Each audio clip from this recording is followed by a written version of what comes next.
suing her former friend, Cardi Moran, for television damage caused during an argument. Court come to order. All rise. Judge Judy enters. Have a seat, everyone. Kevin approaches. Case 2144, Paramount versus Morgan. Thank you. You're welcome. Judy turns to Jennifer. Ms. Paramount, you and the defendant had been friends. Yes. Then, according to what I read, there was a falling out, which you will tell me about briefly. Subsequently, and without too much time having passed, you decided to conduct an intervention, a drug intervention, with the defendant. Yes. And it is your claim that during that drug intervention, she damaged your television set, and you want her to pay for a new TV. That's what your case Yes. is about. The defendant has a cross-complaint. She says she's missing some sort of a speaker. I don't know what that is. And for the emotional distress that she suffered as a result of this intervention. So I have a couple of questions, just preliminarily. How long have you known each other? Over 20 years. Friends? Yes, best friends. Former best friends. Former now. best friends. But there came a time, according to your complaint, that there was a falling out. And when was that? That was in May of this year. And what was the falling out about? It was about our mutual friend, and This gentleman. yes, What about your mutual friend? he was in the hospital, and we were all taking care of him. And she felt adamant to tell me that I need to do certain things for him. And I was letting her know that if he needs to tell me he needs my help, he can tell me. Okay, there were several people looking after him while he was in the hospital, taking turns. Is that right? Yes. And she was telling you things that you should be doing for him, and you said to her, if he wants me to do something, let him tell me, you don't direct me. Correct. Okay, tell me the next thing that happened that brings us to court today. Well, after that, in May, I blocked her. We didn't speak. Did you go to visit him? Oh, yes. Oh, yes. And did you? Yes. So you both did. Okay, so you blocked her in May. Then what's the next thing that happened? Now we're in September, and this was... And between May and September, you haven't seen her? Haven't seen her. Okay. And now it's September, it's Labor Day weekend, and our friend Brandon wanted to mend our friendship back together. And it kind of did, because we've been friends for so long. We talked and kind of mended. Okay. Okay, so I unblocked her. And then on that Sunday, September 4th, she calls me at 7 o'clock in the morning, and I guess she still felt uneasy about, us not talking for so long, that she demanded an apology from me. She called you early in the morning demanding an apology for what? For basically just, I was in the wrong of not listening to her about our friend. Okay, and then what happened? So I refused to give her an apology. I said, we can move past it, but I'm not apologizing, which she got upset again and hung up the phone on me. And after that, she basically called a family member of mine. Not basically. Sorry. You say that she placed a call to a family member. Yes. Okay, and you can't tell me what that family member told you because that's hearsay. You Correct. understand that? Okay, so she called a family member, and that was on September 4th. Yes. Okay, a family member called you. The family member actually Did what? lives with me. So they didn't call me. Okay, well, you can tell me the relationship. It's just family. Okay, family member who lives with you, Yes. and? So she was calling that family member, asking for... You can't tell me what any of that was about. I'm sorry. So after the conversation with the family member told me what she said. I know, I'm not saying the conversation. Absolutely right. So I told Brandon what she said, and we thought at the time, let's have an intervention. Okay, now, so without giving any credibility to any out-of-court statements, I assume by the word intervention, you had a suspicion that the defendant was using drugs or alcohol. Yes. Before that, before September 4th, did you have any knowledge of ongoing substance abuse with your best friend? Yes. Since when? For a very long time. Okay. Did you ever discuss the drug use with her? Yes. Well, you can tell me what those discussions were like. What kind of drugs were you afraid she was using? I prefer not to say. Well, you can't not say that's what this is all about. You wanted to have an intervention. You didn't want to have an intervention because she was having caramel-covered popcorn. There was a controlled substance, I assume, that you were afraid she was using. Yes. Which was what? Cocaine. Have you ever seen her using cocaine? Yes. Did you ever use cocaine with her? Yes. Between May and September, had you ever used cocaine with her? No. So it was before that? Yes. His name is Brandon? Yes. Had Brandon ever used cocaine with the two of you? No. Did you ever see Brandon use cocaine? No. Okay, so you who had used cocaine with her decided to have an intervention with Brandon. Yes. What do you do for a living? I'm an inbound call agent. I sell tickets. Okay, and what does Brandon do? He's disabled. And who was going to be at this intervention? It was myself, Brandon, and another mutual friend. Mutual friend. Now, this mutual friend, whose name I will not have you state, have you ever seen that mutual friend use any sort of controlled substance? Answer the question. Yes. Yes. So now you have two people who've used controlled substance, one who has not, to your knowledge, doing an intervention. Correct. Okay, and do you know what an intervention is? Yes. What is it? It's basically a meeting of the minds of having a discussion with one person about an issue that... And who's there? Who's there? Yeah. Oh, I would say trusted people that I would feel that they were... Sarah, I want you to look up the word intervention and read me the very, very simplistic definition of an intervention. From the Mayo Clinic, an intervention is a carefully planned process that may be done by family and friends in consultation with a doctor or professional, such as a licensed alcohol and drug counselor, or directed by an intervention professional called an interventionalist. Okay, so what you don't have is something, I assume, this conversation occurred on September 4th. Correct. Was it on that same day that you decided to have an intervention? Yes. Okay.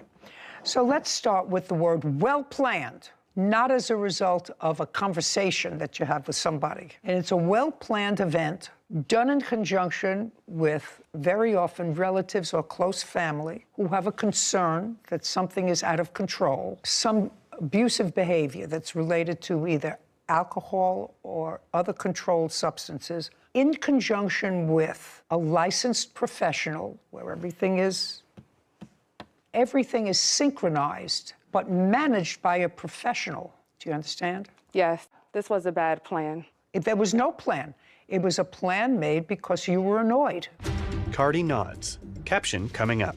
Usually people who are involved in thinking about an intervention have nothing but love in their heart for the person who needs that intervention, but they have a plan. You didn't have a plan. Yes, you kidnapped her into your house. Cardi winces. A courthouse. The Judy Justice logo appears. In the courtroom, Jennifer and Cardi. Jennifer Paramon claims her former friend, Cardi Moran, broke her television. Cardi is countersuing for emotional distress. Now, you were annoyed at the conversation, so what you did was not really an intervention. What did you think was going to happen at the end of this intervention? What was supposed to happen to her? According to what I read, you called her, or someone called her, probably your family member called her with regard to these drugs that she wanted to purchase. Is that what happened? Yes. And said, I have them, come to the house. Yes. Okay, so that's not a giant leap. You have to put that together. So she calls your family member for some cocaine. You arrange for an intervention. Your family member calls her at your request and says, come to the house. So that's what happened. Yes. Okay, but she was lured to your apartment. Yes. Yes, I was. Yes. By whom? By us. By her. What do you mean by us? They all said- myself. Shut up.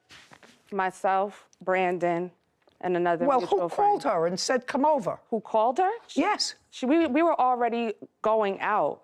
She was already going out with Brandon. Just a second. She And- was already going out with Brandon. Yes. And she decided to come to where I live to come pick up these drugs. Because when she found out that basically the setup was for her to get her to my house So I told my family member to tell her that we did have it. Oh, just a second. That's what I said. So she was lured Yes. to your house. Yes. Where you were going to do what with her? What happened when you got to your house? Basically, just talk. Not basically. Sorry. Not basically. You lure somebody to the house. She's come to the house now expecting, let us say, expecting to buy drugs or get drugs. She gets there and realizes that that's not going to happen, that there are other people that that's not going to happen. So tell me what happened when she walked in the house. That's what your case is. Well, when she walked in the house, I immediately tried to give her a hug, and she was upset. Now, you immediately tried to give her a hug. What did you say? I didn't say anything. I just opened arms, and she said, no, it's fake, backing away. It's fake. What's Yes. fake? My hug. Okay, so she backed away. Yes. And? And it just started off with No. Somebody had to say something to her. Somebody had to say this is an intervention. Somebody had to say why she was there. She eventually was going to say, where are the drugs?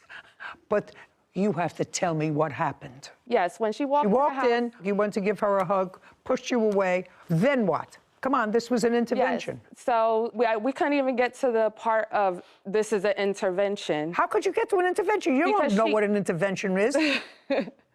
Well, we couldn't get to a part of let's talk. She immediately said she was being set up, this is a setup, with arguments back and forth. Well, what were the arguments back and forth? The back and forth arguments. She said, I'm being set up. Somebody said to her, this is an intervention. We didn't get to that part. Well, what is the setup that she was talking about? I don't know why she said... Well, it was a setup. It was a setup. It was a setup. Yeah, so I want to know what your end game was. The end game was to have a conversation with her so we can resolve our issues of why does she need an apology from me? We have been friends for so long. Her getting to my house, yes, we did lie and say, yes, there was drugs at my house. But she already knew from how we're all there that there was no drugs. She was upset. She was irate. She was bringing up the argument that we had earlier in the morning. So this wasn't an intervention for drugs or alcohol? It was intervention for drugs and alcohol. Oh, okay. Then I'm asking you, not what happened, what was your end game? The end game was to have a conversation with her about how much drugs she was doing because it changed her mood. It made her angry. Well, it made did you have a program for her to go to? Did you have a program to take her to? Had you spoken to a professional? Had you done anything? No. Okay. And when she was there, according to you, she was in your house with 3 other people? Myself and Brandon and another mutual friend. So with 3 other people, yes. So she was there with 3 other adults. Yes. And she was lured there under false pretenses. Yes. And what she did, according to you, was pick up a chair and throw it at you, or threw it at a television set, breaking the television set. She didn't throw it at me. What did she do? She threw it directly at my television. Judy shrugs. Lucky she didn't throw it at you? I wish she would have. That's exactly what she said. Just a second. You're lucky. You can't do what you did. That's almost like kidnapping. If you're having a serious intervention, you have to sit down, have a working plan, what happened, have the right in your heart, have the right messaging. Your messaging was all wrong. Usually people who are involved in thinking about an intervention have nothing but love in their heart for the person who needs that intervention, and they seek professional help in order to get that person professional help. But they have a plan. You didn't have a plan. Yes, you kidnapped her into your house. It was you bad. You can't do that. It was bad. It was very bad. Yeah. So you fix your own television set. Your case is dismissed. But, Your Honor, I have it all on video. Did she break your TV? Yes. I'm going to look at the video. Your case is still going to be dismissed. I believe she broke your TV. Show me the video. I believe it. And I also have I believe that you're lucky that's all she did in order to get out of your apartment. Did she ultimately leave your apartment? Forcefully, Yes. I kicked her out. So forcefully, you tricked her into coming in, and then you kicked her out. Yes, after breaking my property. Okay. Video footage. I said... Cardi throws a chair. Are you serious? I'm ready. Are you I'm ready. serious? Why am I being recorded? Just a second. I don't know why you're being recorded. In any event, yeah, as I said, your case is dismissed. Fix your own TV. You have a counterclaim. Yes. And your counterclaim, I don't know what this speaker is. What is a speaker? A speaker, you connect your phone to Bluetooth and you hear music on it. Okay, so what was it doing at her house? Shh. We were supposed to be hanging out. So I was supposed to be hanging out with Brandon and another mutual friend. I didn't know we were gonna stay at Jennifer's house. Okay, I just want to know what, you brought the speaker? Yeah, a speaker. And you left it there? I didn't leave it there. My things were scattered. When she was kicking me out, my things were scattered, getting kicked into the hallway. Caption coming up. When amateurs decide to do an intervention, any negative consequence that flows from that, you just have to accept. But that's reason for her to break my stuff? Absolutely. It would have been reason to her to break everything in your apartment to get out.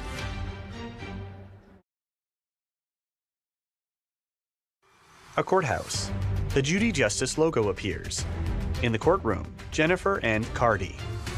Jennifer Paramon has accused her former friend, Cardi Moran, of breaking her television. Cardi claims Jennifer caused emotional distress after being tricked by Jennifer.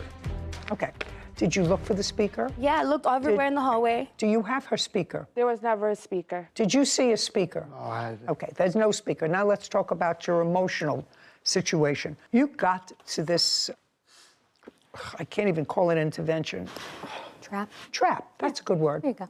That's a good word, thank you. And tell me what happened when you got there. When I got there, I asked her family member to come downstairs. Okay. Miss Moran, you walk in the door. Yes. And there's no question that you were tricked and that this was a trap. Yes. That's what it was. I realized that maybe 1 minute.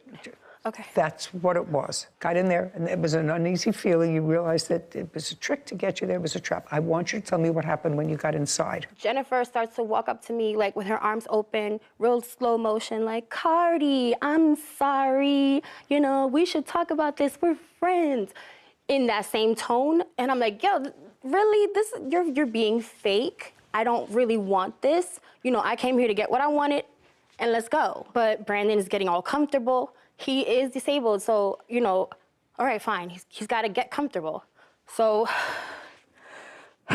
we start arguing, me and Jennifer, we start arguing. About what? About the conversation that me and her had earlier. You know, she said that I should just get over what she said initially for me getting upset. Okay, so the initial conversation didn't have anything to do with drugs? We never talked about drugs. When I got to the house, I never had anything to do with them. I was talking to the family member, what I came to get. But once me and her start arguing, I tell Brandon, like, all right, can we go now? Like, are we done here? Like, let's leave. I want to go. So what happened? When you said to Brandon, let's go, I want to get out of here, what happened? She squirts me with a water gun. She tells me, oh, I'm gonna squirt you like I squirt the dogs. Brandon, stand up.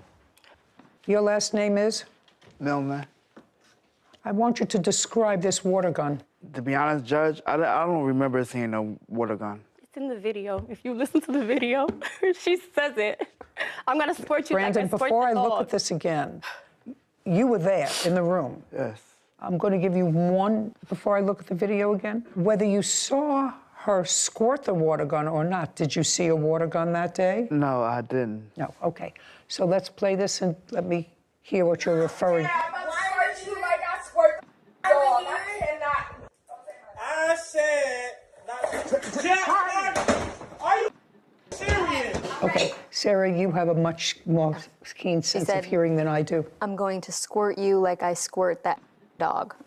Okay, she's got younger ears than I do. What? I never squirted her with the Whether you did or not, are you telling me that? No, I that said Sarah it. heard. Okay, said so it. you did squirt. But I you didn't say squirt it. her. I'm going to squirt you like I squirt the dog. Okay, but that's not an intervention. We I mean, were I don't know. arguing at that point. It was already past the That's because you lured her conversation, there. intervention. That's because you did the wrong thing. Yeah, it was a horrible plan. It was horrible. Oh, yeah, they're absolutely right. And it caused a great deal of distress. I want to know how you got out of the apartment. I was kicked out. I was pushed out. My things were thrown into the hallway. At what point did that happen? Is that after? Literally 3 seconds after. After the TV was broken. Yes. You were pushed out the door. Yes. Well, that's some really good intervention. How long were you in the house? A total 6 minutes, maybe. Where did you go from there? I got picked up and went home. Got picked up by 2 whom? hours later by my sister-in-law. Don't make anything up. No. Who picked you up? My sister-in-law. Okay. And my daughter and her boyfriend. In that 2-hour period, Yes. you must have waited somewhere for them. Yes, I waited in her hallway. Okay, so you waited. When they came to pick you up, was there any further conversation with her or Brandon? They just picked you up? Well, between those 2 hours, there was conversations between my daughter and Brandon, my daughter and Jennifer. Everyone was talking. Well, where was your daughter? She was home. So it was on the phone that they were talking? Yes, and she was pleading with them to give me my stuff back so I could just leave. The cross-complaint, or the countersuit, is seeking $1,800. It's seeking $1,800 not only for the emotional distress that was caused to the defendant, but also for a speaker. They don't have a speaker. How much was the speaker so that I can deduct that? It was $129. Okay, so we're really talking about $1,700. Okay, and that's the amount that you want for your emotional distress. Yes, Your Honor. For that 6 minutes. I don't blame you. I think it's worth at least that. I think that when amateurs decide for all the wrong reasons to do an intervention, any negative consequence that flows from that, you just have to accept. But that's reason for her to break my stuff? Absolutely. It would have been reason to her to break everything in your apartment to get out. Absolutely. You are holding her there. Yes, just a second. You brought her there under false pretenses. That's what you did. And you had somebody else there as well. And according to you, you wrote it was an intervention. But it wasn't an intervention. It was whether you wanted to. For a 20-year relationship, intervention may be a wrong word. Well, it was a very, very wrong word, and you don't trick somebody to come to your house with something else in mind, even if it's to buy drugs. So I'm awarding you $1,700 on the counterclaim for your emotional distress. Your claim for the broken TV is dismissed. We're done. This court is adjourned. I have no thoughts. I'm happy with her decision, but it's bittersweet because these are my friends. Just have a conversation about certain situations we were having. Her intention, I don't think it was to make me stop doing what they all do anyway. I didn't keep her, that's the thing. She walked in freely, walked out. That's the betrayal. Yeah, this is over. It's just time to go separate ways. You know, I lived and I learned. Those are the people that I grew up with. You know, those turn-up days are over anyway, so. Sarah. I think this whole situation was a perfect example of what my dad calls lack of two-step thinking. Okay. So we can already agree the intentions were not great. They were just maybe potentially rekindling a friendship, and that's not exactly the person you want leading your intervention, if that's what they wanted to call it. And also, what was your plan? If it went the way that the plaintiff at least claims she was intending it, was to get her friend help, say that the defendant broke down and cried and admitted to having a problem and really wanting help. Where was the help? There was no help. That's true. So I agreed with you that the plaintiff deserved any amount of damage that happened from having such a lack of a plan. It was a lack of a plan. She lured her there. Yeah, I mean, just a messed up situation all in all. And you really have to be coming from the right place to do something like that. And I think neither of them were even close to that sort of healthy place. Neither the witness nor the plaintiff. Title, Judy Justice. Want justice? Go to judyjustice.tv. Boyfriend Joshua Caldwell for the cost of a French bulldog. Court come to order. All rise. Have a seat, please. Kevin approaches Judge Judy. Hello, Judge. Case 2120, Jones versus Caldwell. Thank you. You're welcome. Judy turns to Jasmine. Ms. Jones, you and the defendant were in a romantic relationship that started about a year ago, more than a year ago. And then you decided to do one of the most foolish things that people do when they sort of fall in love, sometimes temporarily. You decided to buy a dog together. According to you, the relationship went south, and now we have this adorable dog that you want back. You say the dog is really yours. You were the one who was its primary caretaker. You paid for a vet bill. Mr. Caldwell said that's not the case. The dog was always supposed to be his. He purchased it, and it's your argument that if Mr. Caldwell is allowed to keep the dog, that you be reimbursed for the vet bills that you paid. Yes, ma'am. Okay. Did you and Mr. Caldwell live together? Yes. From when to when?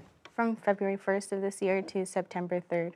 And in what month did you decide to get the dog's name is Scrappy? Yes. Scrappy. We got Scrappy January 18th.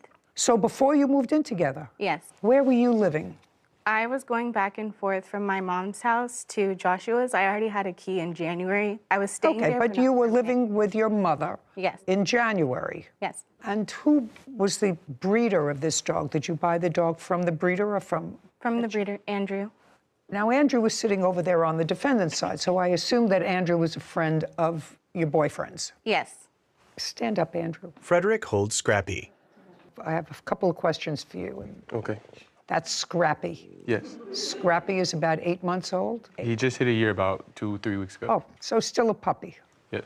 Looks very healthy. When Scrappy was purchased, was the amount paid for him the same as was paid for the other dogs in Scrappy's litter? No. How many puppies were in the litter? 5.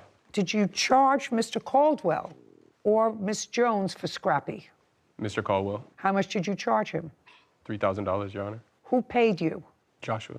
Mr. Caldwell, did he pay by check or cash? Cash and Zelle payments. Did you ever see Miss Jones in the purchasing process? Yes, I seen her. Tell me about it. At the time when they came to pick up the dog, she was his girlfriend, but there was no connection with me. Was that the first time you had met her? I've seen her around because we would work at the gym together. We're both personal trainers, so I would see her around the gym sometimes. Had you discussed with your friend Joshua? Yes. While you were working with him in your personal training at the gym, had you discussed with him getting a dog? Yes. When? I can't recall the exact date, but I know that he had seen that I had bought my dog and that I was getting into the business. So he contacted me early in, say, 2020, stating that, hey, I want to eventually, when you have a litter, get one of your dogs from you. Do you remember what month that was in? I'd say, well, Scrap was born October 2021.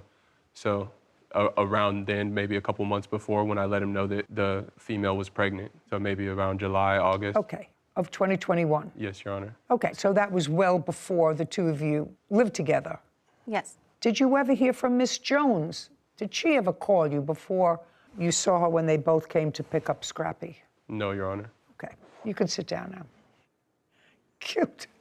Miss Jones, who paid for Scrappy? Me and Joshua. Show me. Jasmine produces a document. I have here Zelle and Venmo payments to Joshua. The first one is in February, and then he didn't start asking me for large amounts. Hold on one second. Hold on. Judy reviews it. These don't look like anything like payments for the dog. What are those payments? $100, $500, $350 in June. What were those for? They were all payments towards Scrappy. He started asking me for $200, $350 at that time. You mean after you already had the dog? Yes. Because you got the dog. Yeah, but he didn't pay for him straight up. And his friend told us that we could pay for him at will.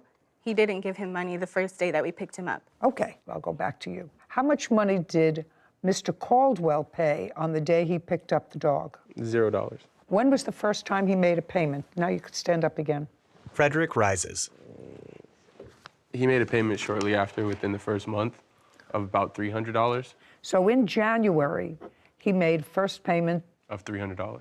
And in January, there is no Zelle payment from you at all. When was the next payment? Do you recall? I believe in March he paid another $200. Well, do you have records of what you paid, sir? Yes. I'd like to see them. I just want to see what you paid and when you paid it. By the way, while he's looking for that, when you lived with Mr. Caldwell, did you both contribute to the rent? My contribution to the rent was paying for the groceries, so I have all my receipts. So the answer is you did not pay rent.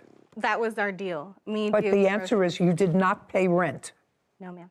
Did you pay any utilities? Only when he asked me for extra money to pay his phone bill or to pay for the Wi-Fi sometimes. And when you paid for these extra things, Wi-Fi or his phone bill, did you pay by cash or did you pay by? The extra charges in there that I didn't highlight. The ones that are $20, $30, those are for gas. The $70 one is for his card. Well, I just want to know how you know the payment in July for $200, what it was for. I was only giving him money at that time. For Scrappy, he started asking me for large amounts of money for him. So that's when I gave him those. He didn't ask me for anything towards bills for that apartment. Is Scrappy totally paid for? No. How much is owed? $2,300. So the only amount that was paid so far was $700. Yes, Your Honor. Caption coming up.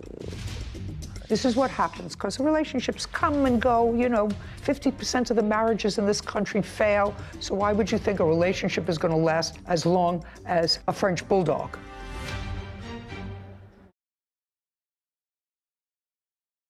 A courthouse.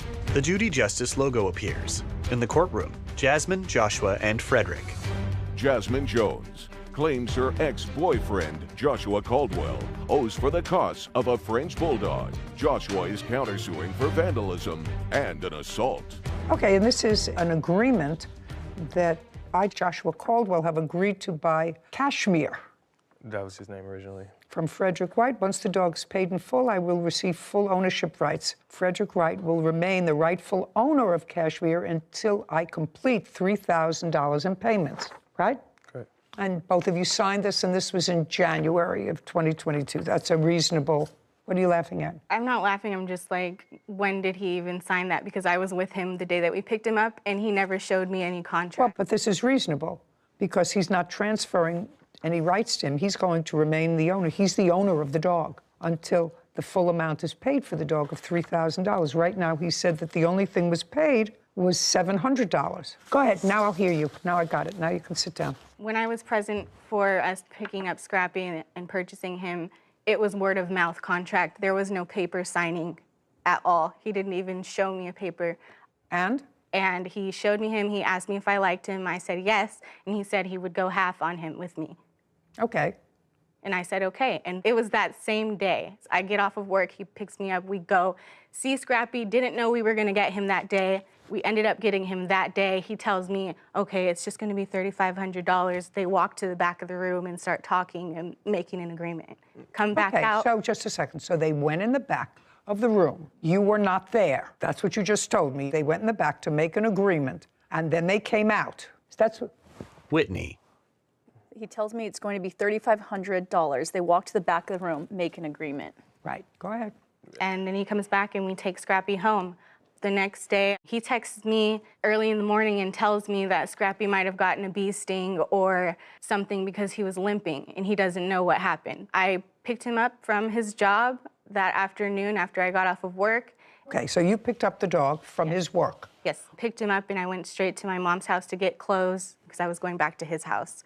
And I was examining Scrappy, no swollen paw, no bee sting. Then he said that he probably clipped his nail on the tile, and I'm just like looking at his paw, and I'm like, there's nothing wrong with it, but he's limping.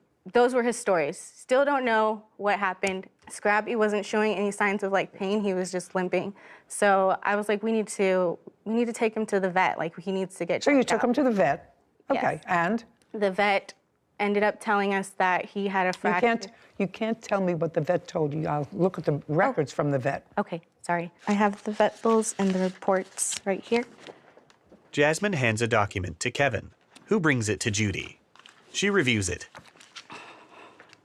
Did you pay any part of these vet bills, sir? Yes. Which parts? I didn't have any record of it because I didn't see it coming. I honestly didn't know what happened to his elbow. Andrew was there as well. We were both kind of like, we don't know. So I found out after going to the vet that Frenchies have a ligament in their elbow, and this happens often. No one is suggesting that anyone abused the dog. Okay. Oh, That's not the suggestion. My question was a simple one. Did you pay any of these vet bills? They're about $1,600. Yes. I just don't How much have did you any pay? record of it. What? 'Cause He's lying. I didn't ask you to interrupt. You have to understand, Miss Jones, you can't have this dog. First of all, this dog doesn't belong to either one of you. This dog belongs to him until the dog is paid for. So far, all he's gotten for the dog is $700. $500 of that he paid for.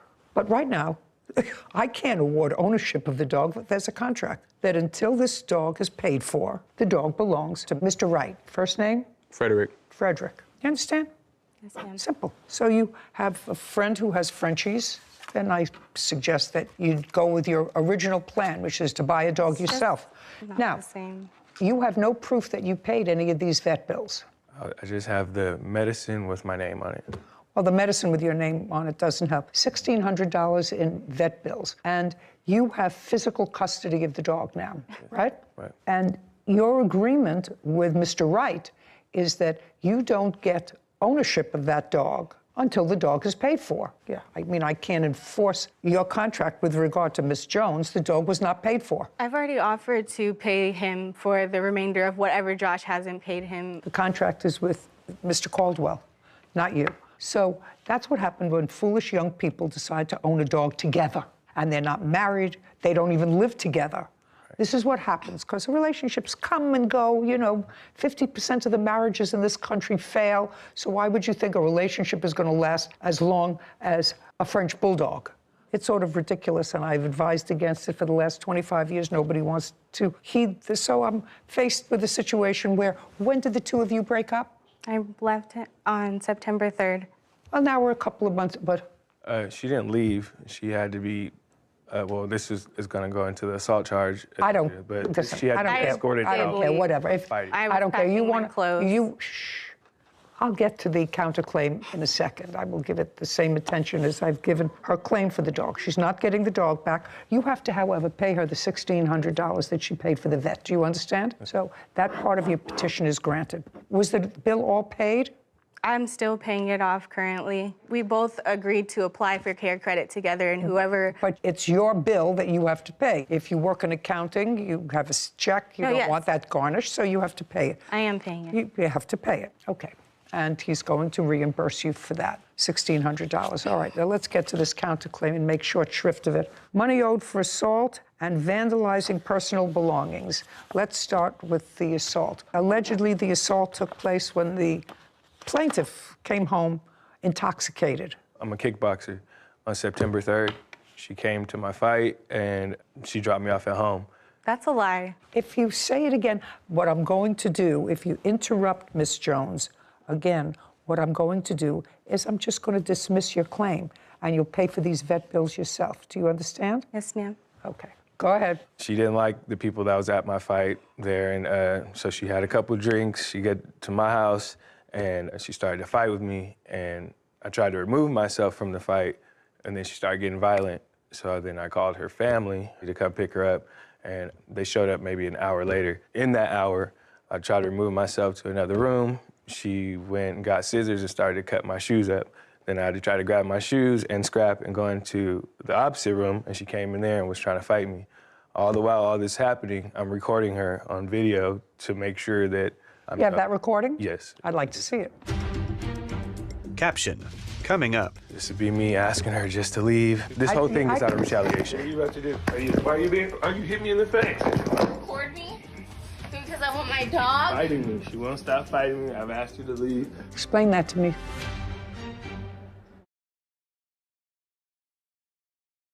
A courthouse. The Judy Justice logo appears. In the courtroom, Jasmine and Joshua.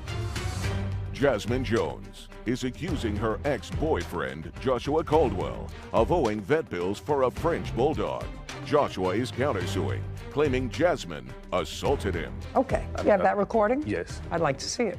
This would be me asking her just to leave. This whole thing is out of retaliation. Why are you hitting me in the face? Record me? Because I want my dog? Fighting me. She won't stop fighting me. I've asked her to leave. Your stuff is in bags. You're such Josh. Okay. There you go again. There you go again. On camera, hitting me. Jasmine lunges at the camera. On camera. You see her hitting me? There you go. Explain that to me. I wasn't dropping him off. We were still... I don't care what you're dropping off. Explain that video to me. I was pushing the phone out of my face because he had me on live and was saying my full name. He cut off parts of it. No, I just want to know what happened here. This was clearly you were going after him. I don't know whether you... knocking the phone out of his hand because he was saying my full name, saying I was crazy. I had already packed my stuff. I was leaving. We walk in the house. He calls me a dumb bee and then goes straight to the bathroom. I'm like, okay, well, I'm just gonna leave. Like, I'm not gonna deal with this. I had Scrappy by my side. I was packing what I could, taking it downstairs. I walk back up. He goes, oh, you're leaving? And he snatches Scrappy and locks him in the bedroom. And then when he goes to open the door is when I barge in. I'm just like, give me my dog so I can leave. And well, I want to know what the violent stuff was about. He was recording me, He was saying recording? my name. He was recording and you. saying I was crazy and I wouldn't get out of the house. And I was like, stop recording me. And I was just hitting the phone out of his hand. I never once put my hands on him. He's already hit me and choked me in the past, so I would not go there to provoke him to hurt me again. Did you ever report to anyone that he hurt you? I told my mom. Did you ever report? No, I didn't. Mr. Caldwell, were you injured? I mean, I'm a fighter. I'm not gonna. Were you injured is my question. No. Her family came? Yeah. The police were not called. You called her family instead. Did you pick her up? Stand up, please. You're a mother? Yes, I am. Okay. And this incident happened on what date when he called you? It was about 3 o'clock in the morning. Right. On Shh. Don't interrupt. On what date? Labor Day. Did you go to Mr. Caldwell's home? Yes, I did. What time did you get there? Probably almost 4. Had Mr. Caldwell ever called you before with regard to picking up your daughter, or that she was... No. No. So this was a first? Yes. Now, when you got there, I want you to describe what you saw. She was crying, she was upset, and I told her, come on, let's just go. And she said, no, I want to get my dog. I can't leave my dog here. He's been violent in the past. I've seen it. I told her, don't ever leave him with him again after a beach incident where he, like, hit him. I mean, he's a kickboxer, like he said. He doesn't hit the dog like a normal person would just tap a dog. No, this was back in July. He was a puppy, he was a baby. And I was so furious when I saw that. He only did it because the dog snapped at him, because he was angrily packing him up into a dog carrier. Would you do me a favor? Would you describe to me your daughter's condition? Oh, I'm sorry. Describe to me, you have to understand, your daughter cannot get the dog. The dog does not belong to the defendant. Okay. The dog belongs to Mr. Wright. What happens to the $1,310 she spent for the dog? Well, she sent that money to him. I have to tell you something. I don't see anything in your daughter's evidence that suggests to me that any payments that she made to him had anything to do with the dog. Anything to do with the dog. Mr. Wright was very clear.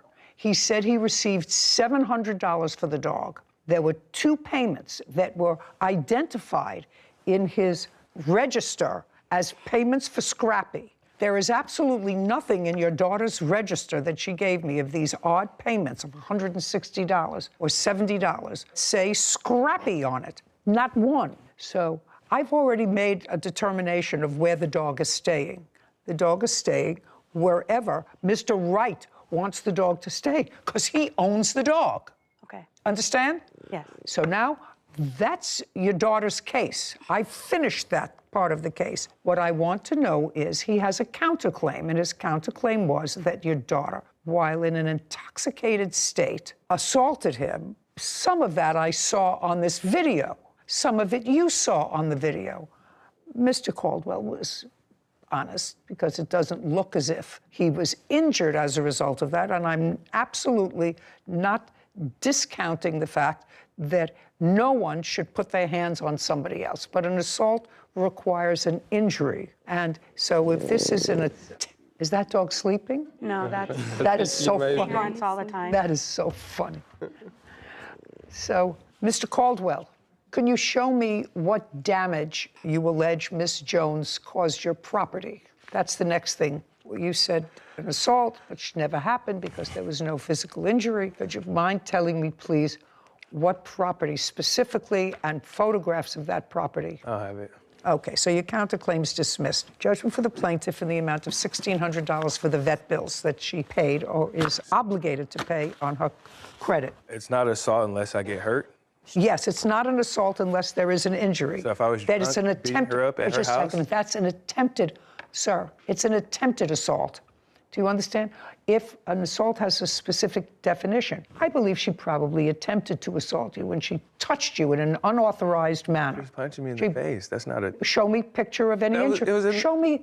No, I didn't see that in the video, sir. I saw her lunging towards you. Do you understand? I saw her lunging towards you. I didn't see her hit you. I didn't see a photograph of any injury. I didn't see a police report where you reported any injury. Report incidents with her being drunk and fighting other men. Oh, okay. Did you understand what I said?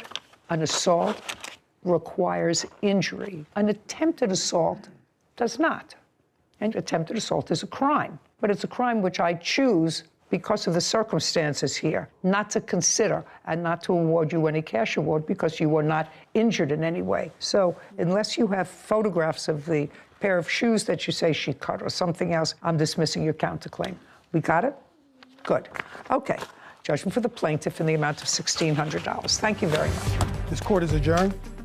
Scrappy was not just like a dog or a pet, like he was my support. I mean, it was fair. Obviously, she had nothing to do with the dog. It's expected because he lied the entire time that we were together.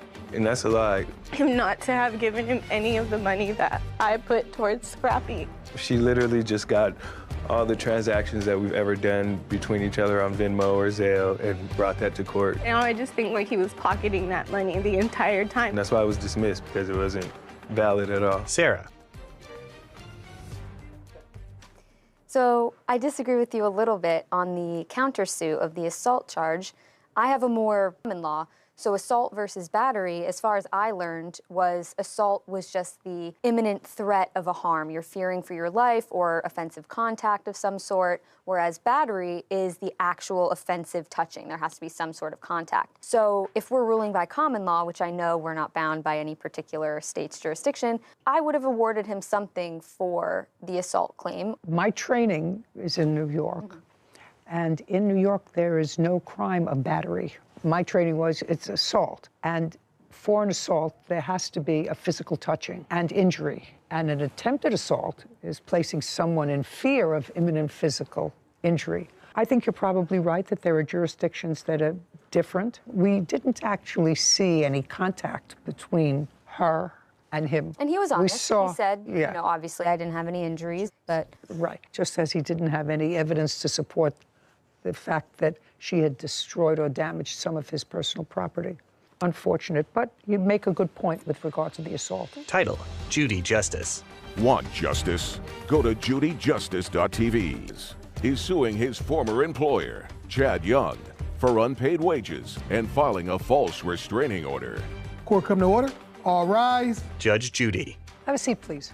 Kevin approaches the bench. Case 2140, DeTorres versus Young. Thank you. You're welcome.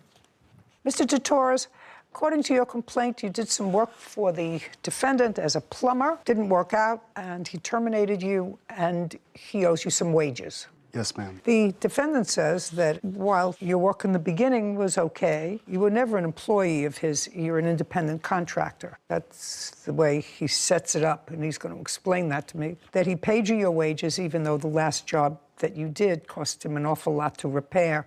He was not happy with the quality of work that you did, and his counterclaim is for vandalism, something that happened with his truck, work hours lost due to your incompetence. That I'm not going to hear, sir. You know, you make a choice with an employee, and if it turns out to be something that is less than satisfactory, then you let them go. But the one who I assume suffered from what you call lack of quality work that he performed was the person that you were working for. Was that a private residence that he was doing work in? Yes. Yeah, a bunch of private residents. Yeah, that's the person who suffered. Yes. Yeah, sure. Okay, so we're going to make this as easy as possible. From what days to what days did you work? I worked for Chad from June 13th to August 3rd. And how much were you supposed to be paid? For those 3 days, $840. And that's for 3 days' work? Yes, ma'am. Did you say June 13th?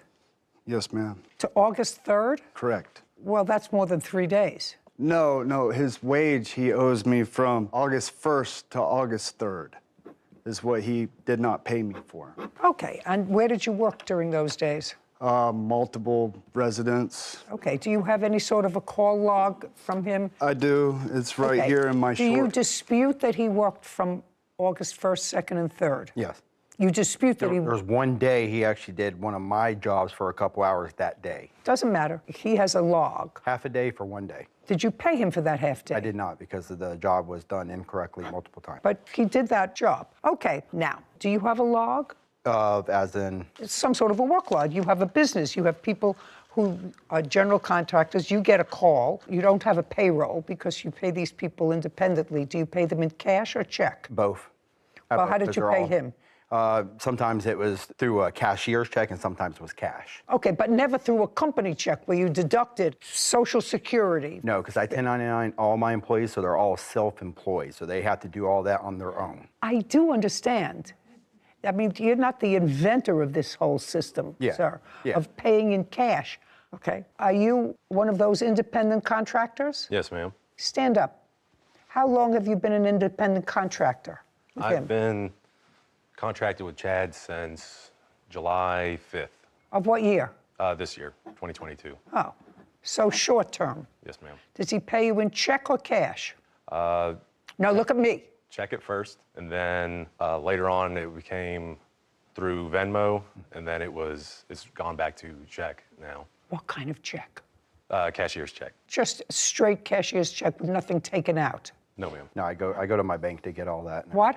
I go to my bank to get the cashier's checks, and sometimes I Venmo him the payment too, just to pay. I understand, but sir, you're not the first person who I know who pays their people in cash and says that you're independent contractors. You're independent contractors. I don't want to know about it. What name do you use for the cashier's checks? My personal name. Is this the first time you've worked for him? Yes. Okay, let me see what you have for August 1st, 2nd, and 3rd. Where did you work? Come on. There were multiple residents, ma'am. Well, you have to tell me so that he can answer. He said that you worked half a day that he didn't pay you for. Yes, ma'am. So let's say that's a full day. So that's $200. Okay. See, he would email it on his work phone, and I'd follow the addresses there. Well, then you would have it on your phone. My short notes on this. Just a second. Then you would have it on your phone. It was his company phone. He took it back when he came to my house unannounced and told me that I was fired. Redeemed his truck. Got my tools out of his vehicle. Okay, just a second. Do you have your phone? I do. I have my personal one that I. What about the phone that you took from him? No, that one's actually broke, so it's been with Mo for the past week. Let me see the notes that you have that you took. Yes, ma'am. Jeremy hands a notepad to Kevin, who brings it to Judy. Fascinating. It's my shorthand, ma'am. How do I know what dates these are for? It was all on his phone, ma'am. Well, that's not him to have to prove, sir. I wasn't able to prove anything when he took his phone back. I just had that's the notes when I was employed for him, as I wrote down. It's not helpful to me. Yes, ma'am. So far, the only thing that he's acknowledged is that he owes you a day's wages. Yes, ma'am. Which is $210. The other part of your complaint is a false restraining order against you. Yes, ma'am. Did you file a restraining order against him? Do you have a copy of what you wrote in your restraining order? I do. I'd like to see it. Chad hands a document to Kevin, who brings it to Judy. She reviews it. So what got me that restraining order is he called, made threats, and made Was threats. this after you fired him? It was. Okay, so after you fired him, he called you. Made threats. Well, what did he say when he called you? Just basically talking about, I'm going to come to your house and everything. He wanted money. Yeah, I guess, yeah. He said, you didn't pay me. Yeah. Okay. You say you got a text message and voicemail from Jeremy threatening to come to my place of residence. Yes. Can I hear it? Yeah. Do you want me to play it, or do you want to look at it? I want to look at it. Okay. So, Mr. Torres, did you, after he fired you and came to your residence, took your house, did you call him threatening to come to his house? I did. You did? With the police. It says it on these text messages, ma'am. Okay. I'm going to take his phone and those text messages. Kevin brings documents and Chad's phone to Judy. There's more text. That's just the one where he said he'd send me my money. That's the voicemail, if you want me to play it for you. Sometimes the transcription doesn't work. Yeah. You want me to play it? Just. Sarah presses a button on Chad's phone. Hey, bro. I definitely worked more than 9 hours for the last week that I worked for you. I'll be contacting my... Play with me. I'll show up at your house. Yeah, that's a threat. With the police. Just a second. That's a threat. Yes, ma'am. Okay. I've had more. That's a threat. I had more incidents before that as well. May I say something, ma'am? He accused me of going into his gated community, slashing tires on his work vehicle. I stated that I was going to come to his house after, if you read my text, I said to him, hey, bro, I think I misunderstood your text message. If I did, my bad. If not, I'll show up at your house with the police. I never went to his house. I waited to see if he'd be the big man and just send me my money like he said he would. I listened to the message, sir. Yes, ma'am. The message sounded threatening. Did you read the rest of them? I don't care. That message sounded threatening. Caption coming up. Where does it say here that his tires were slashed? In my mind, somebody writing that against me, flattened tires, what else would it be? But you have to understand that that's not what this says. And later today. I was financially struggling. Well, you weren't living together at the time. No, she would periodically come over and yeah, but you weren't living together at the time. So how would she find out that you were in financial trouble? A courthouse. The Judy Justice logo appears. In the courtroom, Jeremy and Chad. Jeremy DeTorres claims his former employer, Chad Young, owes for unpaid wages and filing a false restraining order. Okay, that message alone, if he felt threatened because you were going to come to his house, and you not only said you were going to come to his house, but you used an expletive before you did that, which sounded threatening. This may be more benign, but that phone message was sufficient for him to file for a protective order against you. Okay, why didn't he show up at the protective custody order? I don't answer your questions. No, you don't necessarily. Absolutely. Some people don't pursue it because once it's done, it's done. It wasn't done. And once it's done, This is the dismissal right here. Dismissal for the No, I didn't show up. I understand he didn't show up, sir. Yes, ma'am. But I'm saying to you, I listened to your text message, and he had an absolute right to see. Can you see where he threatened me as well with all these back and forth texts and calling each other? Because it's in the text You're messages. suing him for money owed for wages and filing a false restraining order. Okay. You've proven that you worked an additional day for which he didn't pay you, which is $210. He has a counterclaim. Yeah. He says that you vandalized the tires on his car. The rest of it, I'm not dealing with, sir. You picked this employee. You don't then sue the employee if you don't like the job that they do. You fire them and you get somebody else to do the job. But you can't sue him because did the person who you did the job for sue you? No, because I've got a really good reputation with my customers. Because you fixed it. Because it wasn't done right. Yeah. Okay. Even up to that last day I said he worked for me, that job I had to go back to 2 weeks ago that they couldn't close on the house. And next time you won't hire him. Yeah. Maybe other people won't either. But I want you to tell me about the tires. I want you to tell me what proof do you have that he had anything to do with your tires? When were the tires slashed, flattened? So the police report was done Friday when he made the threats. Friday, what date? I got the date right here. I think it was August 5th. Yeah, so August 5th is when he did it.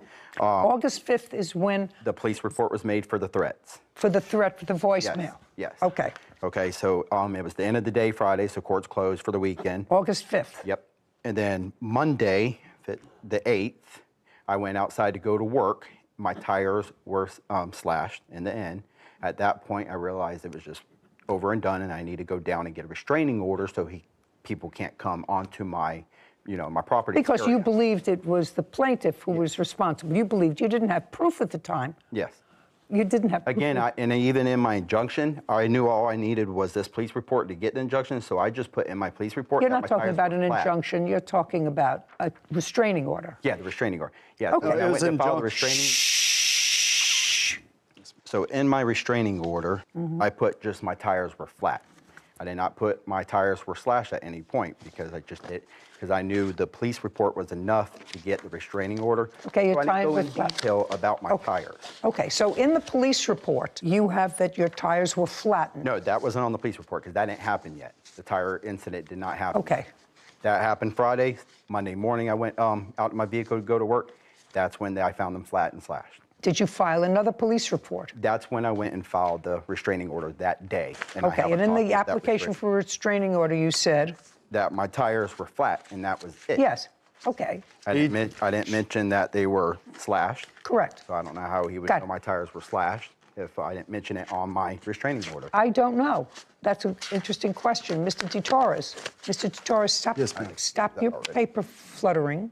Okay. What made you think that the defendant's tires were slashed rather than just the air let out of them? Because I read this police report and it has a mark right here saying, or the file that he did. Show me. And make a circle. Right here, damaged property is what I read. He checked that I damaged his property because this is written against me. Mr. DeTorres, do you understand my question, sir? Yes, ma'am. I'm sorry. I'm nervous in the Just flight. a second. This has nothing to do with nerves, You're Mr. right. DeTorres. Well, I had no sleep last night. That has nothing to do with sleep. As far as not being... Just a second.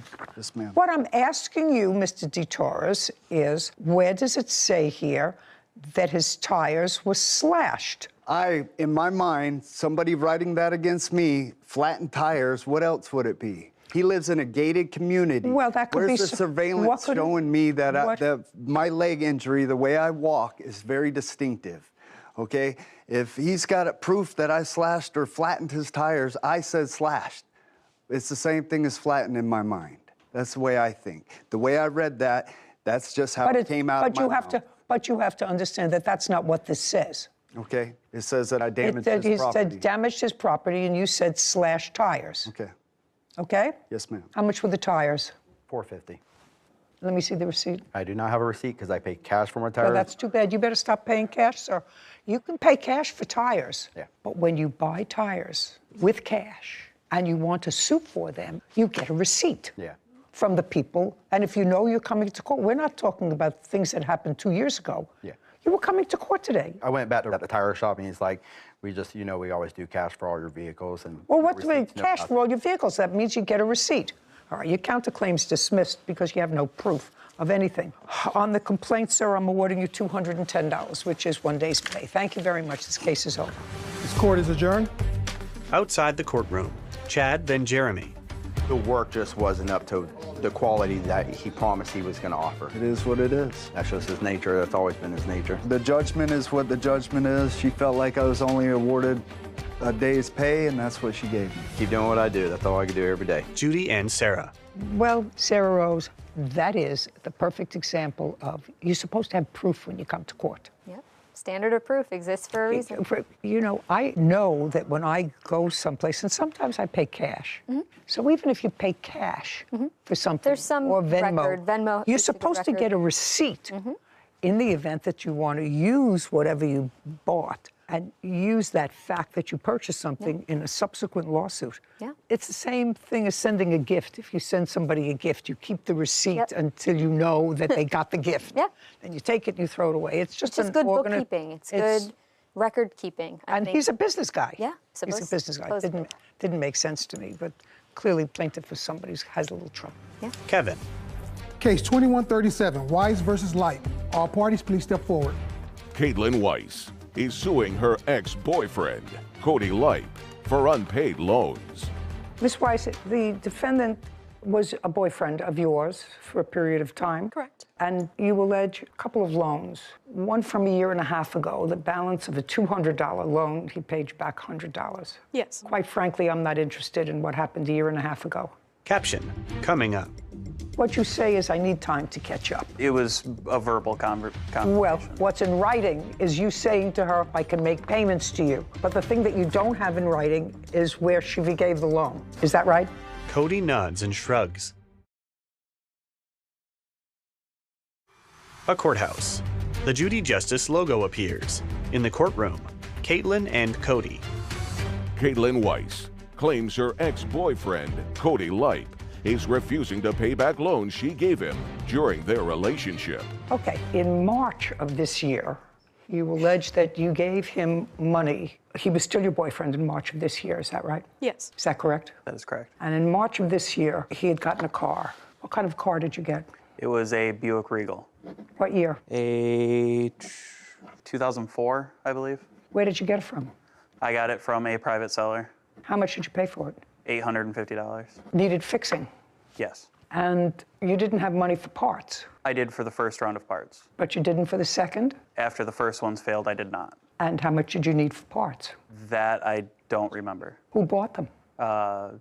Miss Weiss did. Did she buy them on a credit card? I believe so, yes. And you have no idea what you paid for those parts? I don't remember. But that would be in March of 2022. It would have been in April. Did you pay for the parts by credit card? Yes, I paid between Cash App transactions that were transferred to Mr. Leip through Cash App, which I have present here. I'd like to see proof of them. What do they total? They totaled up to $920. Does that sound about right, Mr. Lippy? That's about right. Okay. And tell me about the discussion that you had with her when she paid for these parts. There was a discussion of how I was going to pay her back. And what did you tell her? I did agree at that time. And then what happened? There were then later discussions as we were still in a relationship and I was in financial troubles that she told me not to worry about it. This $920 was a loan in April of 2022. That's what you say. It was in April, not March. Correct. And then you say at some point she forgave that loan. Right. Tell me when that happened. Shortly after the car got back together, which would have been in May. I was financially struggling. Well, you weren't living together at the time? No, she would periodically come over and yeah, but you weren't living together at the time. So how would she find out that you were in financial trouble? I mean, we were at that state in our relationship where she knew basically my financials all the time. When did the two of you break up? I believe that was in June. So shortly after you say she forgave the loan. That is correct. Did you ever forgive this $920 loan? No, I did not. Brennan Black was there the day that I had confronted Cody at a car meet and had offered him a short little payment of $790 where Cody said he would do it in payments. Just a minute. You broke up in June. Correct. He says that you had a conversation before that, sometime in May, where you knew he was in financial difficulty. Did you ever have that conversation with him? No, that is incorrect. I do have statements here to prove it as well. I'd like to see them. Caitlin hands documents to Kevin, who brings them to Judy. She reviews a transcript of a text exchange. So then you said he owed you $970. He had been giving you some money? Yes, he had been giving me It says, so that puts you at $670, okay? That's what you wrote. Correct. He had been giving me money periodically throughout the beginning of the car parts. Okay, but it says, so that puts you at $670, okay? Yes, there's more transactions on the Cash Apps as well. Oh, after that? Yes, correct. Sorry. No, sir. What you say is I need time to catch up. There's no forgiving here unless you have some... It was a verbal conversation. Well, what's in writing? Right. What's in writing is you saying to her, I need some time to catch up. I can make payments to you. All of that is in writing. But the thing that you don't have in writing is where she forgave the loan. Is that right? He shrugs. Yeah.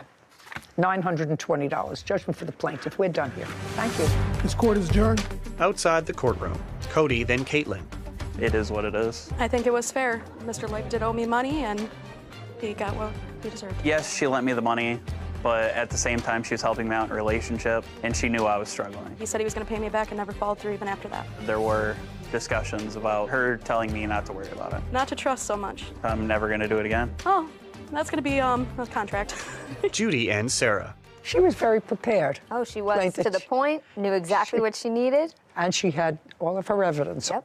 All just the way we like it. All lined up. It's unfortunate when a loan becomes a gift and a gift then becomes a loan when the romance is over. These writings are always so helpful, and these text messages really are making my life much easier. And one thing that I mention a lot is with Cash App or Venmo, always state if you're paying someone money, don't just send the money, put in the subject line. They have a subject line on those for a reason, for this car part, for this tow, for this XYZ, the other. So I always, when using Venmo or Cash App or something like that, in an online transfer system, I'll send the money, and then in the transaction, you can put whatever you want in the memo line of Venmo. So housekeeping for me, I'll pay through that. Other things, I list housekeeping for, and I put the date and the hours. So I at least have a record of who I'm paying electronically. If you buy food, or if I give someone money for dinner for half my meal, I say for my dinner on XYZ date. And then you can get a printout. Organized. Exactly. And then you can, like a bank account? Yep. Interesting. I didn't know that. It just keeps it organized. So I love it when litigants come in ready to go. Well, that's good advice for people who use Venmo, to use the subject line. Exactly. It makes our job easier. Good. Title, Judy Justice. Are you a victim of a scam? His former roommate, Nigel Pine, and her boyfriend, Gallo June, for property damage and stolen belongings. Court come to order. All rise. Judge Judy enters. Have a seat, please. Kevin. Hello, Judge. Case 2121, GN versus Pine Jaum. Thank you. You're welcome. Judy turns to Carlos. Mr. Gwilyn, you rented a room in a house that you were renting or that you own? That I was renting. It's a 3-bedroom house, and you live there with whom? At the time, it was me and my sister, and then my cousin. How long have you been living in that house? I was living there previously with my sister for about 5 years, and then she then moved, and then it came over to me in 2020. So you've been living there for 7 years? About 5 years, yeah. When did you decide to rent a room? She came to me around early May, saying that she was going through a situation with her previous roommate. That would be you. Sorry, Nyjah, yeah. Sorry about that. How did you know her? We worked together as servers. But then she came to me on the job saying that she heard that I had a room available and that she was going through it with some of her previous roommates before. She said she needed some place to stay, so I told her that she could stay with me until she got on her feet. Is that the conversation? No. Okay, so let me hear your version of the conversation. So someone did tell me he was renting a room. I did need a room for rent. As we all know, COVID did happen, so I wasn't in my place I had stayed previously. I was moving. And so I went to him and I said, hey, I heard you had a room for rent. He's like, yeah, girl. And I'm like, yeah. So I could pay, I can move in now, basically. Because I came to him May 31st, moved in June 1st, which was the next day. And he was like, yeah, girl, just pay $800 a month. Just give me $1,000 to move in. You're going to love it. You're going to love it. I'm like, all right, for sure. It's like, it'll be month to month, and that was it. It was never like till you get back on your feet. It was never like a helping hand. I paid to move in with him. He never said it was a helping hand. Well, he did just state that I was going to be staying there until I got back on my feet, which was never the case. I was staying there. But you needed a room. Yes. Okay. And the rent was $800 a month. Yes. And he asked you for $1,000 up front as security. Yes. And when did she move in? She moved in on May 30th, Your Honor. When did she pay you for June's rent? Immediately. So the day that she moved in is when she gave me the money. So she paid June's rent? Yeah, she did pay June's rent, yes. And what about July? She paid for July's rent as well, yeah. And what about August? She did pay for August rent, but she does owe me for utilities. She's about 2 months backed up on utilities. What about September? We weren't there for September because the altercation already occurred on August 27th and 28th. Okay, so she was there for 3 months and she paid you for 3 months. Yes, ma'am. Your complaint is that there was an altercation, and at some point during her tenancy, she brought in a boyfriend who's going to uncross his arms. Yes. Who was living with her. Mm-hmm. And when was that? So she told me previously to her moving in that she did have a boyfriend and that he would be there from time to time. I allowed it. During his stay and while they were there, they were always arguing. It was like commotion, like every other night. He would punch holes in the wall. They would constantly get into fights. So what happened to how this whole thing got about, one day I had came home and I actually have the messages here. Those are the messages you had on your phone? Yeah, between me and her man, yeah. Okay, may I see those? So he was May I see standing them, outside please? of the building. I came home around. Just a second. I have to read them first. Yeah. Kevin brings Carlos's documents to Judy, who reviews them. I don't understand what this is. So I was pulling up to my house around 7 a.m. in the morning. He was outside sitting on the steps crying and smoking a blunt. He walked up to my car asking if we can have a conversation. I said, sure. He gets in my car, we're talking. He tells me that him and Nyjah just got into a fight. Nyjah kicked him out again. He and his girlfriend got Yeah, he and his girlfriend, Nyjah, had gotten into a fight. This was on August 27th. Yes, August 22nd, yeah. So we had the conversation. He told me that Nyjah... What were you doing look at me. What were you doing out at 7:30 in the morning? So me... No, just... Me and Nyjah, like the night previously, we had went out together. We got in pretty late. We were out drinking. We did get into a situation, but it wasn't a situation... I just want to know what you were doing out 7:30 in the morning. That's my question. I was just leaving and walking to my car. Did you have a conversation with Mr. We had Guido? a brief 2 to 3 minute conversation. Okay, but you had a conversation with him. Now, you had an argument with your girlfriend the night before, you just said. What kind of an argument did you have with her? It was basically, we went out, we were trying to have a good time together. It didn't really kind of end up the night how I wanted it to go. She felt how she felt. It was never an argument of, yelling at her or like we were going at it. It was just like... Well, you had been out drinking. Yeah. And when you were out drinking the night before, did you have any altercation with your girlfriend while you were out? No. So you had the altercation with her in the house? Yes, in an apartment. Okay. Now, he works nights? What were you doing? Nights and days, yeah. I'm a server bartender, Your Honor. Okay. Now, he wasn't home when you were having these fights with this argument with your girlfriend? Not even an argument, but no, ma'am, he was home. He was not at home. And when he came home that morning, You were outside. I was walking to my car. He was outside on the steps crying. I wasn't Just a on the second. steps. Sorry. Wasn't on the steps. Just a Didn't second. even have a Sorry, phone. You have to understand, I move slowly but methodically. Got you. Sorry, Your Honor. Okay. Now, do you work? Yes, I do. Where? Security. Security for whom? I lied. What time do you report to work on the 27th? On the 27th, I went to work late because of the situation that had happened previously that day with the cops, and we have the text messages of me texting my supervisor. What situation previously that day? He wasn't home. So what situation previously that day? What happened previously that day was that Previously what day? earlier during the day, he had... That was 7:30 in the morning. You hadn't seen him. I'm having my... Wasn't the 27th? That wasn't the 27th when that happened. was We the had the 22nd? conversation on the 26th. Early coming back, it was 7 that day because we had got into it. I didn't see her at all after me and her had our little falling out. I'm walking to my car. We have the conversation. I go home. You went home for what? He said that I was living with her. I was never living with her. You were. You went home for what at 7:30 in the morning? What did you go home for? To sleep. To sleep. So what you're saying is it wasn't on the 27th, it was the 26th. This altercation that happened with me on the steps, it either was the 26th or the 25th, but this happened way prior before the day on the 27th. The 27th is the day where the first police incident happened, where there was the actual dispute over him and her. He said that she didn't pay the first month's rent, which we have in the police report. Okay, I've already determined all the rent was paid. Right, but he has the dates wrong because the 27th is not the day that we got into the altercation. What was the date? It was the 22nd. It was the 22nd. 22nd of August, 2022. Yeah. And I'm off Mondays and Tuesdays, so I was off. I went home to sleep after I left the apartment. So on the 22nd, Your Honor. On the 22? Yeah, on the 22, which is a Monday morning at 7:30. I pulled into my garage. He was outside crying. So it wasn't on the 27th? No, it was on the 22nd, yeah. 22nd in the morning, yes, ma'am. It was 7:30 in the morning. He's sitting there crying. I come in. He asks, can he come in my car to talk to me? We talk. He tells me that him and Nigel got into another altercation. She hits him. He stops her from doing what she wants to do. He said that Nigel expressed that she's talking to other people and that she just wants him to leave her alone. He then asked me, do I know about her dealing with any men or anything? I tell him I've only seen her with one guy. It was some light-skinned dude who she went to the bowling alley with.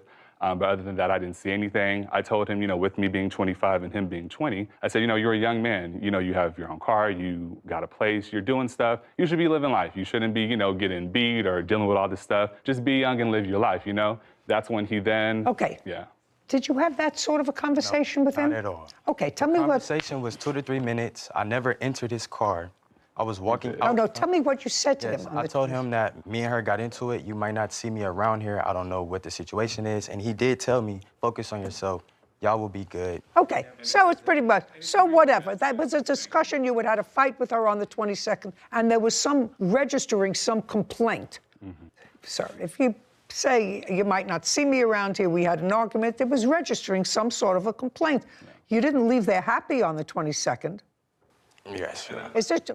Right? You didn't leave there happy. I never was upset, like how he's trying to make it seem. We didn't have this conversation of me being beat on or me crying. You didn't leave... Mr. June, you didn't leave there happy that morning. Yes. Is that right? That's correct. You had an altercation with her the night before or earlier, and you stopped and had a brief conversation with him. I don't have to get into the nuances of it. You weren't happy. Okay, that's the 27th, and you say you told him you're a young guy. You don't have to... live your life, yeah. Live your life. And then he thanks me in those messages that I gave you right Okay. Caption, coming up. Would you tell me what you know with regard to the vandalism? Once I opened the door, I seen shattered glass all over the floor. His room was completely vandalized. There was a knife in the wall. Can you explain these photographs to me? I can't explain the photographs. I didn't do it.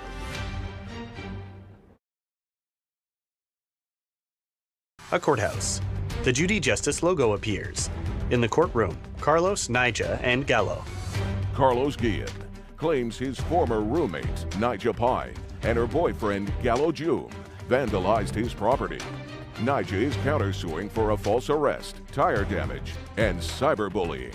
Now, 22nd moves into the 23rd, 24th. Anything happened the 23rd, 24th, 25th? The 26th, I had got a phone call from one of my friends saying that Nyjah, at the place that we were working at, was going around telling people that I was trying to sleep with her boyfriend, saying that I'm trying to make him gay and that I go for straight men. Just a second. All this stuff. Just a second. That's all hearsay, by the way, unless you have a witness to that. Yes. And I assume that you could have a witness to that if you like. Did you, Ms. Pine, have any conversation at work with any of your colleagues about discussions that the plaintiff may have had with your boyfriend? Yes. Okay. Your Honor. Do you remember who? It's actually another coworker. Coworker. A mutual friend between us. Okay. And without going into the text of the conversation, were you registering complaints about Mr. Gilliam? Yes. Okay. That's all. That's all that's So relevant. with that being said, that following morning on the 27th, I then walked up to her room around 8 o'clock because, you know, she's living in my house. I'm helping her out. She's talking about me at my place of business. So I went up there to go ask her, you know, what's going on, what's happening. The moment I go up there, she's like, you're this and this and this. We start arguing at this point. Like, we're both yelling at each other. It's getting heated. She then tells me that she's going to have some dudes come and beat me up since I want to argue with a girl and all this stuff. Men then come to my home. 6 dudes come to my house. How much later after the conversation? This is probably like literally 10 minutes after the conversation. Like, this was very fast. She had these men come to my house. I saw one of the dudes outside. I was trying to, you know, go outside and just be like, look, I'm not trying to do anything to her. We got into an argument. I'm hearing stuff. Gallo, out of nowhere, comes from a corner and tries to swing at me. Once he does that, I then go inside my house, I go into my room, and I look at my window, and it's 6 men outside my home. She then lets these men inside the house. They're banging on my door, talk about bring your outside and all this stuff. Oh, you want to fight women, da, da, da. All this mess, banging on my door and stuff. Was anyone else in the house other than the two of them? It was my cousin with me at the time. That's not your cousin. No, this is my witness, Imani. It was my cousin at the time. A witness to what? A witness to the next day, Your Honor. But back with this day, my cousin was with me. He wanted to go out and fight and do it. I said, no, we're gonna sit here and wait. The police end up getting called from the neighbors because it's 6 men outside banging and cussing and making a scene. The police then get there. There was an officer who, I don't know if she already knew previously or who she was cool with, but the officer said that because I'm a 6'8" man and she is a woman, she feels intimidated by me and all this stuff. So he told me that the men who were there is allowed to stay there because she is a tenant there and that's her place, so they're considered her guest. Once that was said, Your Honor, I immediately got everything that I could and I booked a hotel at the Westin. I stayed there at the Westin for 9 days. That day, she was going around on social media saying that I was scary and that I ran in my room and that I called the cops, just basically talking smack about me on the gram. Hold on, Your Honor, I'm trying to find it. If I may interject, if I may. Not yet. All right. I'm sorry, Your Honor. But she went on social media. It's Okay, like, just a second. So was what you're telling me you don't have that It unless might it's be in that file, yeah, sorry. But it's like a message of her saying like, oh, y'all won't believe who caught the police and ran in the room crying and like just talking smack, Your Honor. Okay, here it goes. Yeah, that's what she posted. Once she posted that and, you know, people start hitting me up. I see it. Yeah. Once she started posting that, people started hitting me up. They're like, what's going on, and this and this. So I then went on Instagram and I had made a comment. I called her for short, stands for because she was going around saying that I was dirty. She went around telling that I was dirty, so I just let it be known on social media that the only thing dirty was her. You know, since she was talking about me on the gram, I decided to, you know, react. The truth of the matter is, although it's not pleasant, that's what people do on the internet. Yeah. And I was just matching energy, you know? Yeah. Got it. Let's get to your lawsuit, sir. So far, she's lived there 3 months and she's paid 3 months' rent. Mm-hmm. Okay. Your claim is that during the time that you were in the hotel, when you were out of the apartment, there was damage done to the property. Right. Do you have photographs of the damage that was done to the apartment while you were out at the hotel? Yes, ma'am. May I see it, please? Here you go. Carlos hands photos to Kevin, who brings them to Judy. She reviews images of vandalized rooms. Where did you go when you finally left the plaintiff's house? After I got my U-Haul, he dropped me off to my uncle's house. And I stayed On what date? So I went there the night of the 27th, August 27th, 2022, and I came back the next day on the 28th to get my things. Okay, so he left on the 27th, you left on the 27th after he did? Yes, ma'am. Did you leave as well with your girlfriend? Correct. Where did you go? I went to my grandfather's house where I was staying And how long have you been staying with your grandfather? all my life Where do you live now? with my grandfather. And where do you live? With my uncle. When you finally got back into your house, Mr. Quillian, this is the way you found it. Yes. On what date did you come back? Did you find it this condition? That was August 28th, Your Honor. August 28th? Yes, ma'am. Okay. I had woke up to a whole bunch of phone calls from my witness, Imani, and a family member saying that they were there, they saw the place. If you want to stand up? Yeah. Imani rises. Would you tell me what you know about what happened on the 27th/28th of August with regard to the vandalism? I wasn't there the 27th, but we had a conversation that led to me coming to the apartment. So I came to the townhouse, retrieved the key to get inside of the house. Once I opened the door, I seen shattered glass all over the floor. His room was completely vandalized. There was a knife in the wall, but this was all like downstairs. Once I realized— I'm going to show you these photographs, and I'm going to ask you if these photographs are a true and accurate representation of what you saw when you walked in on the 28th. Kevin brings the photos to Imani, who reviews them. Yeah. Yes. May I have them back, please, Kevin? Kevin returns the photos to Judy. Have you been to Mr. Quillian's house before? Yes. Was it always in good order? Yes. He's a clean freak. You moved out on the 28th for how long? I moved out on the 28th. I didn't come Permanently? back after that, yes. Permanently? Yes, Your Honor. Have you seen these photographs? Yes, I did, actually. His family member sent them to me.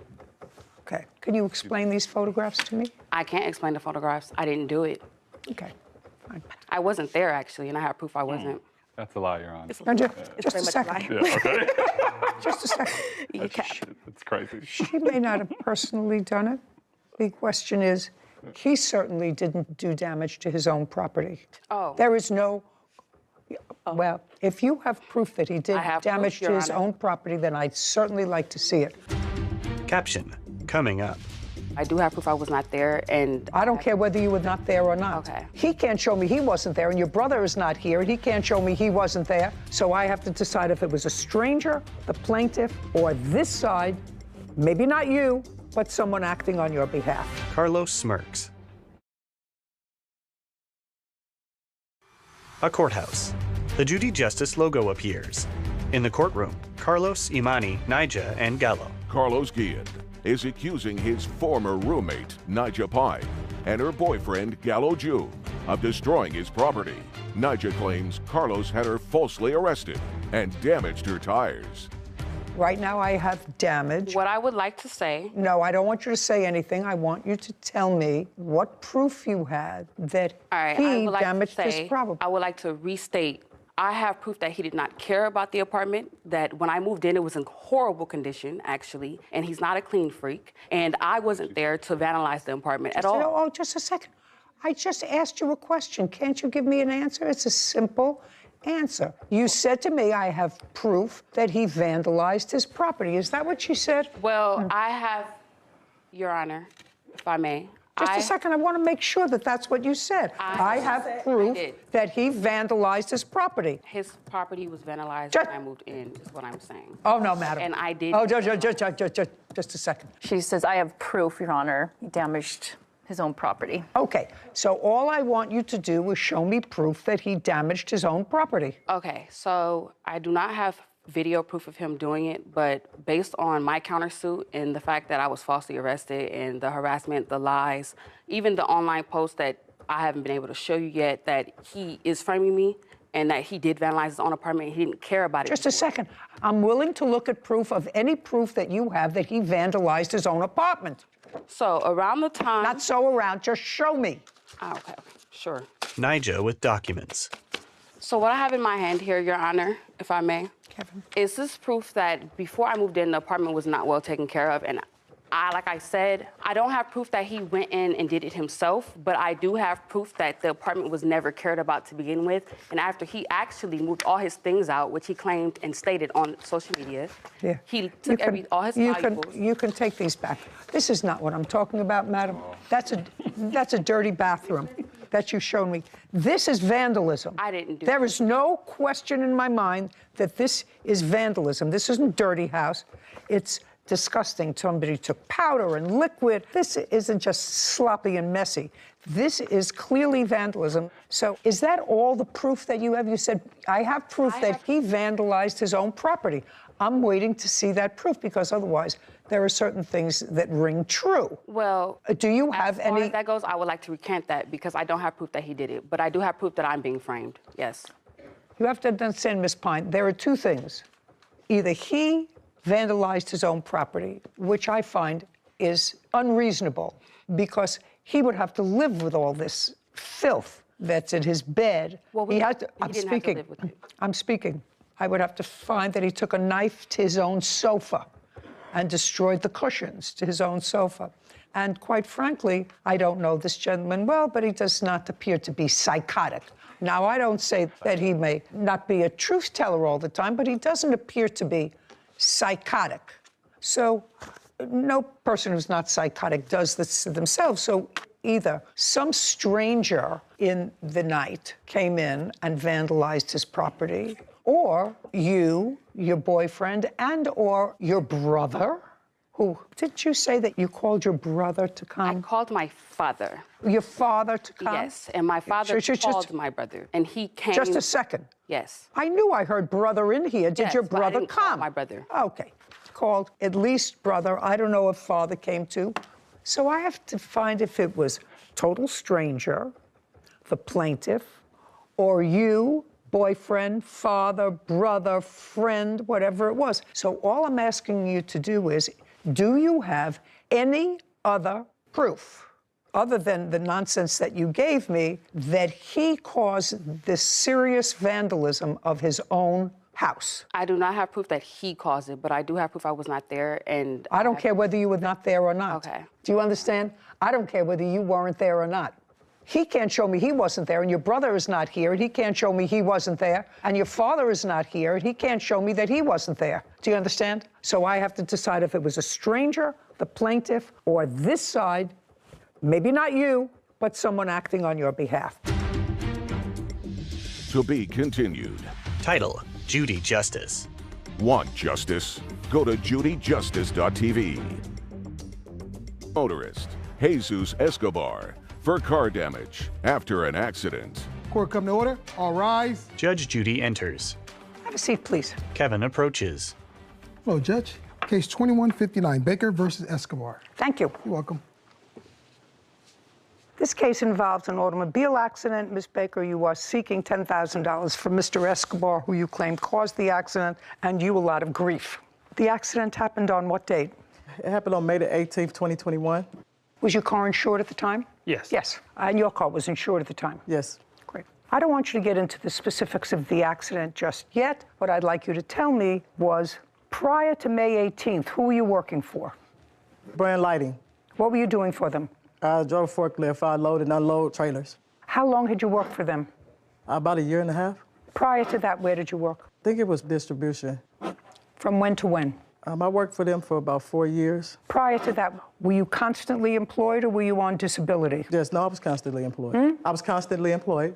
Okay, prior to working for the place where you had been working in May, were you ever on any sort of disability? Yeah, From when to when? May the 19th, I applied for disability because I went to the doctor.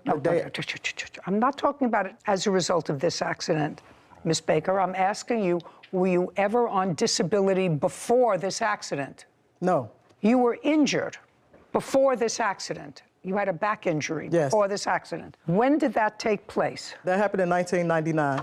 And what happened in 1999? We had opened up the PIC module and the supervisors was there and we was walking them to show them the new opening of it. And the floors was made out of gates, but the gates wasn't pushed together and so my foot slipped down between there and my back slammed into one of the steel beams. And were you out on any sort of a disability after 1999? Yes, ma'am. From when to when? Well, I was out on disability with that, and I was out for 2 years. I'm talking about. Yeah, I was out in for 2 years. 1999. Mm-hmm.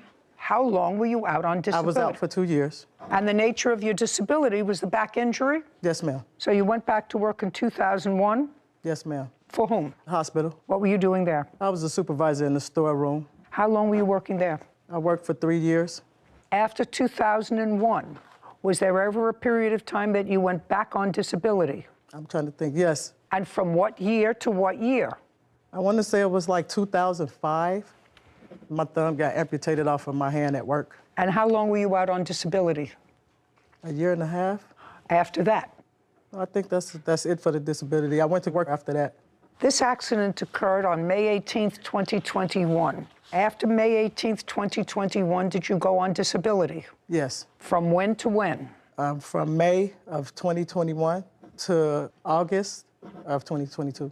And the nature of your disability on all 3 occasions was injury to your back? No, one of them was when my thumb got amputated off of my right hand. Did you have any surgery on your back ever? No, ma'am. And you received disability from May of 2021 to August of 2022 in what amount? I think it was $1,160 every 2 weeks. So about $2,200 a month?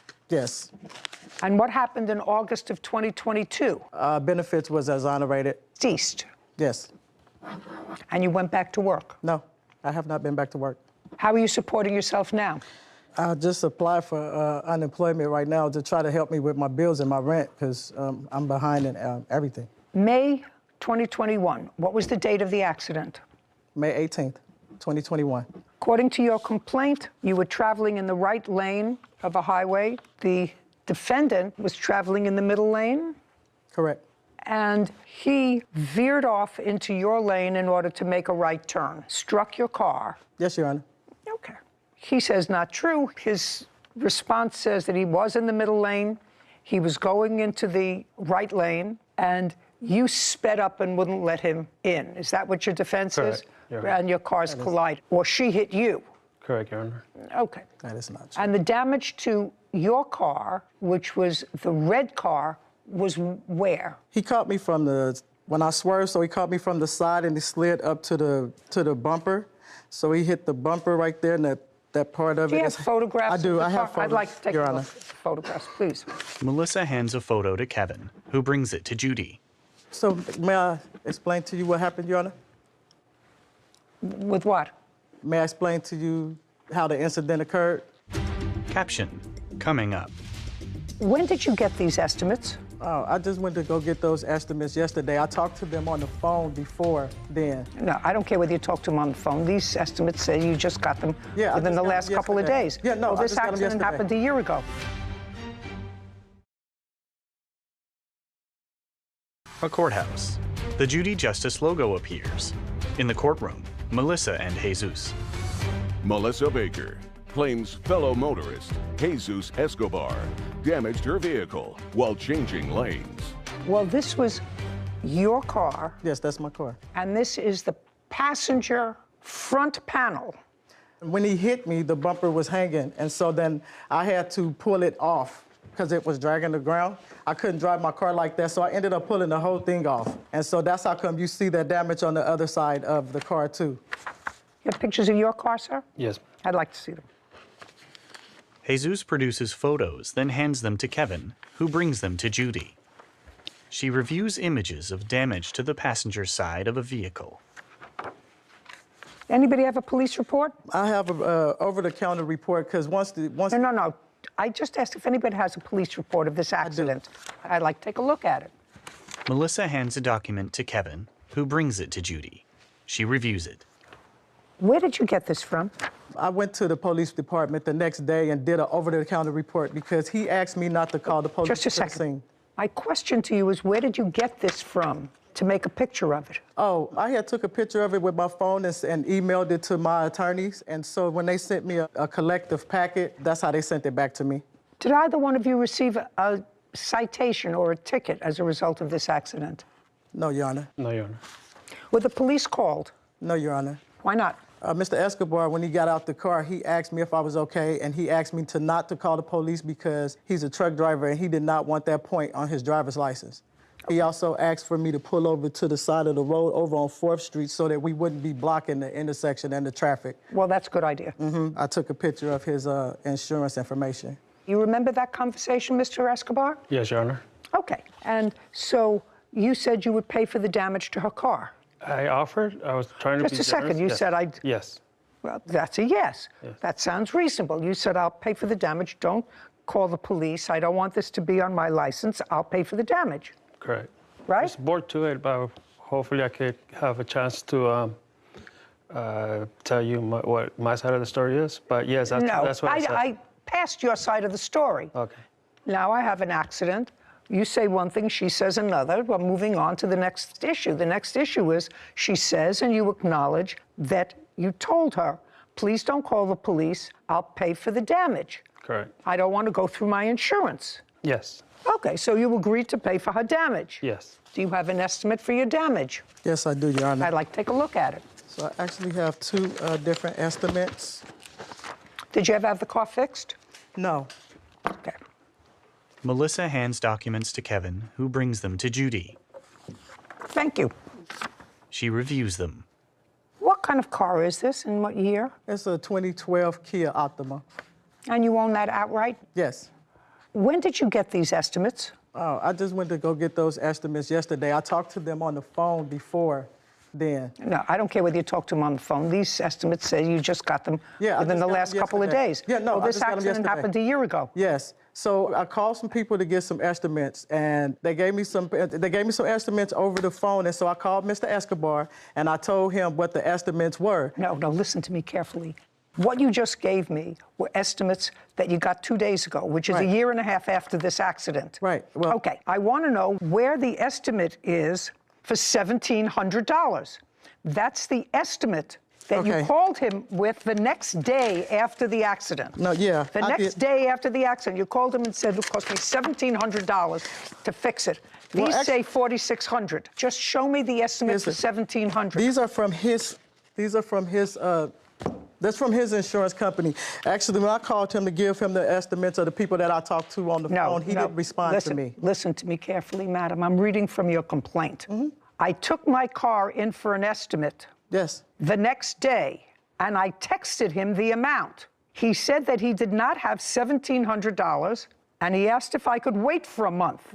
I needed to get my car fixed before then, and he suggested that we go through insurance after all. You took your car in, according to you. Yes. You got an estimate for $1,700. Okay, I didn't get it in right. Okay. Okay, that's. You got an estimate for $1,700. He said, I can't get you the money right away, so you went through insurance. Correct. Okay, so all of a sudden it doesn't grow into $4,600. Well, may I? Yeah. Okay, so the man gave me the estimate for the $1,700, but what he did inform me was that once No, you can't tell me what he informed you, madam. Well, basically, you can't, not basically. Can I tell you what these people? Can I tell you what these people said? You can't tell me what those people said either. Well, I was trying to explain to you why it went to $4,300, but it's not going to $4,300. The initial cost to fix your car was $1,700. You, as a matter of fact, accepted a check from his insurance company for $1,300. I asked my attorney if I was supposed to. I'm sorry. You accepted a check for his insurance company for $1,300. Then, according to you, they canceled the check. Okay? And I'll see the letter why they canceled the check. Okay. Okay. And when you accepted the check, you signed a general release, because the insurance company doesn't send a check unless you sign a general release for anything and everything surrounding the accident that took place on May 18th. That's what you sign. When you accept a check from an insurance company with regard to an accident, that's what you sign. I had no clue as to what it was. You know, Your Honor, I referred to my attorneys and asked them what I should do, and that's what they advised me to do. That's hearsay. Do you understand? That's hearsay. You can't tell me that. There is no attorney that would say, sign a release, and then we'll go on from there. I asked them if I was supposed to accept the check. You no longer have that attorney, correct? No. The attorney said goodbye. Now, after this accident, which happened on May 18th, when was the first time you saw a doctor? The very next day. Let me see. Here's all my doctor's notes. No, let me just see from the next day. Okay. Melissa hands documents to Kevin, who brings them to Judy. She reviews them. Says patient is disabled as a result of chronic back pain that affects her mobility and inability to perform work as required. Yes, ma'am. Right? And now you work for whom? Brand Lighting. This is also the report. Just a second. What do you do? brand lighting? Oh, I drive a stand-up reach machine, so I have to get on and off. And I also drive a forklift, sit-down forklift, where I have to climb up and down it to get on and off. I got it. Mr. Escobar, you agreed to pay the damage to the car, correct? Yes. Can I speak on that? I'd like you to hear your excuse. Caption coming up. You did not present to me anything with a medical write-up that suggests at all that this accident caused you to lose anything.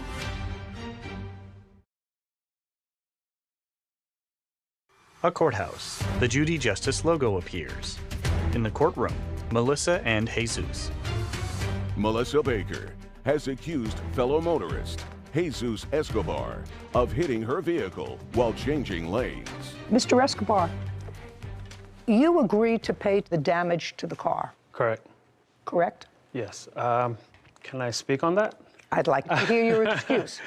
Okay, at this point, at the time of the accident, which was date of loss, May 14, 2021. May 18th or May 14th? 14. May 14th? 14. May I see it? That's not true. It says date of loss. Jesus hands a document to Kevin, who brings it to Judy. Shh.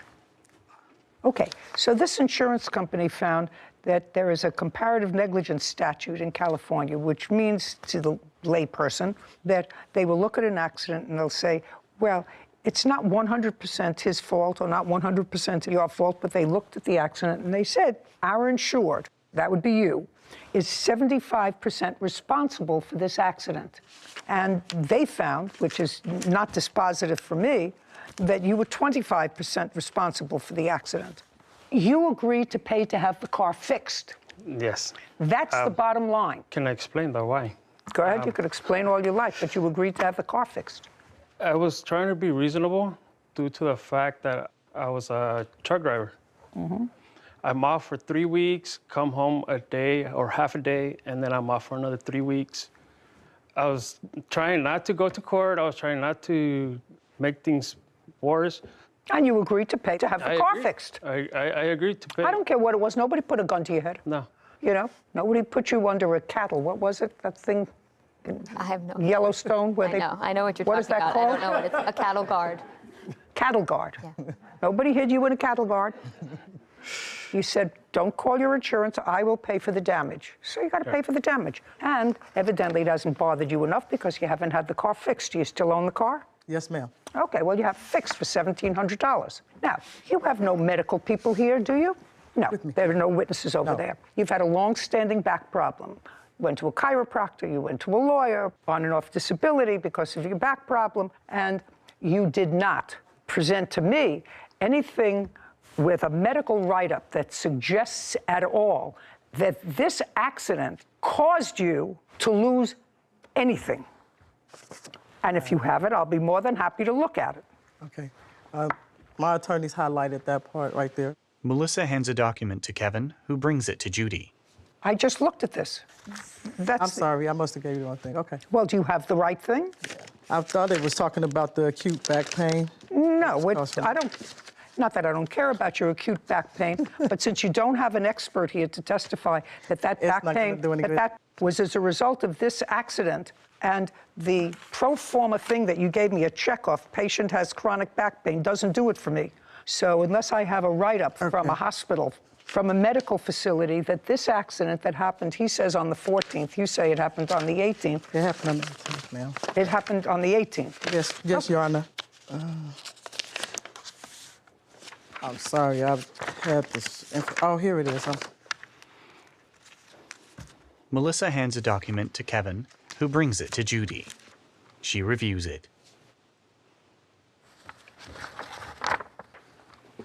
Okay. Doesn't do it. Okay. Doesn't do it. He's got to pay to have your car fixed. $1,700. We're finished here. Judgment for the plaintiff. This court is adjourned. I'm satisfied. I'm just glad that the whole thing is over with. I'm just glad that this is finally over. It's been a year and a half almost, and my car is still damaged. Pretty much, yes. I was in the middle lane trying to make a right, The guy fabricated a lot of that stuff, but I just really want to be done with this. She got road rage and speed her car up and hit me.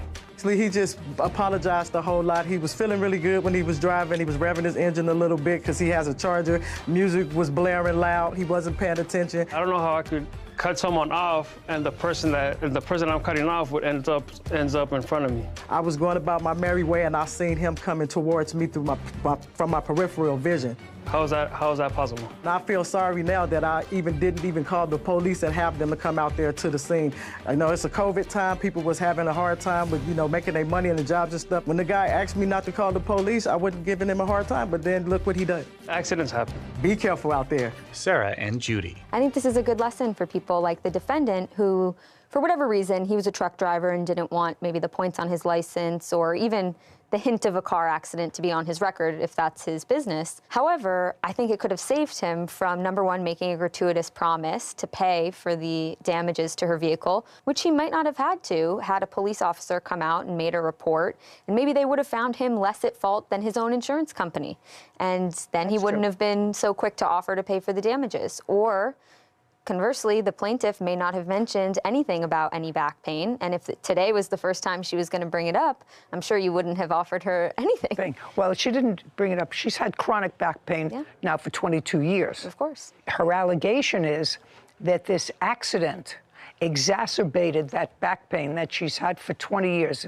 Then you have to come in with a medical team to talk about what the nature of her injury was before, how it was changed as a result of this accident. Without that, a pro forma note that says so-and-so has chronic back pain and she can't work is not a reason to award you $10,000 for personal injury. Yeah, I agree. Anyway, I just think it's a good lesson that the police get called to the scene of an accident for a reason. And although you may be concerned with other consequences of calling them, sometimes it's just the right thing to do. Smart thing to do. Yeah. Because clearly there was no issue of alcohol or drugs or driving while impaired. Just an accident. It was an accident. Yeah. And there was really no issue of neither one of them having insurance. They both had insurance. So it was really just, I don't want to have to deal with this. I'll deal with it. I'll pay. Mm-hmm. And hopefully this $1,700 lesson tells him that in the future, maybe calling would be the better course of action. It's always the best policy. Yeah. Title, Judy Justice. Want justice? Go to judyjustice.tv. Austin for the deposit on a horse. Court come to order. All rise. Judge Judy enters. Have a seat, please. Kevin approaches. Hello, Judge. Case 2136, Dippenbrock versus Austin. Thank you. You're welcome. Judy turns to Diane. Dippenbrock. Yes. You bought a foal, which is a baby horse, in utero, which means that the horse had not yet had this foal, but you wanted to place an order for it, and Miss Austin is in that business. Correct. You entered into a contract.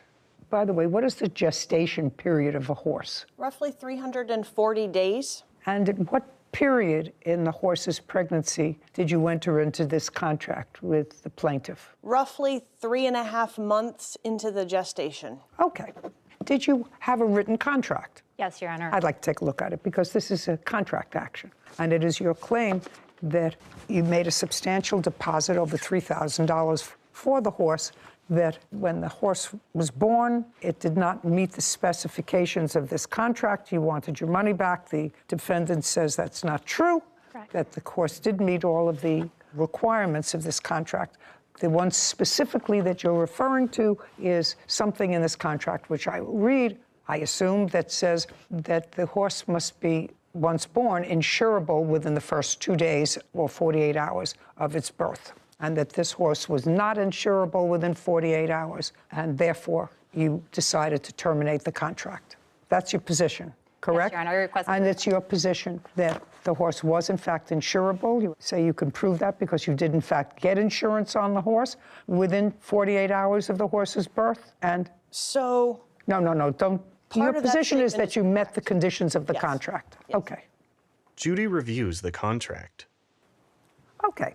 The deposit for 25% of the purchase price, the seller agrees to hold the foal off market exclusively for the buyer until the foal reaches 48 hours old and is deemed insurable. Well, does that mean that foal is taken from the mother and transferred? No. So the foal stays with the mother until it's how old? I choose to wean at 6 months because they seem to be better adjusted if you wait until that period.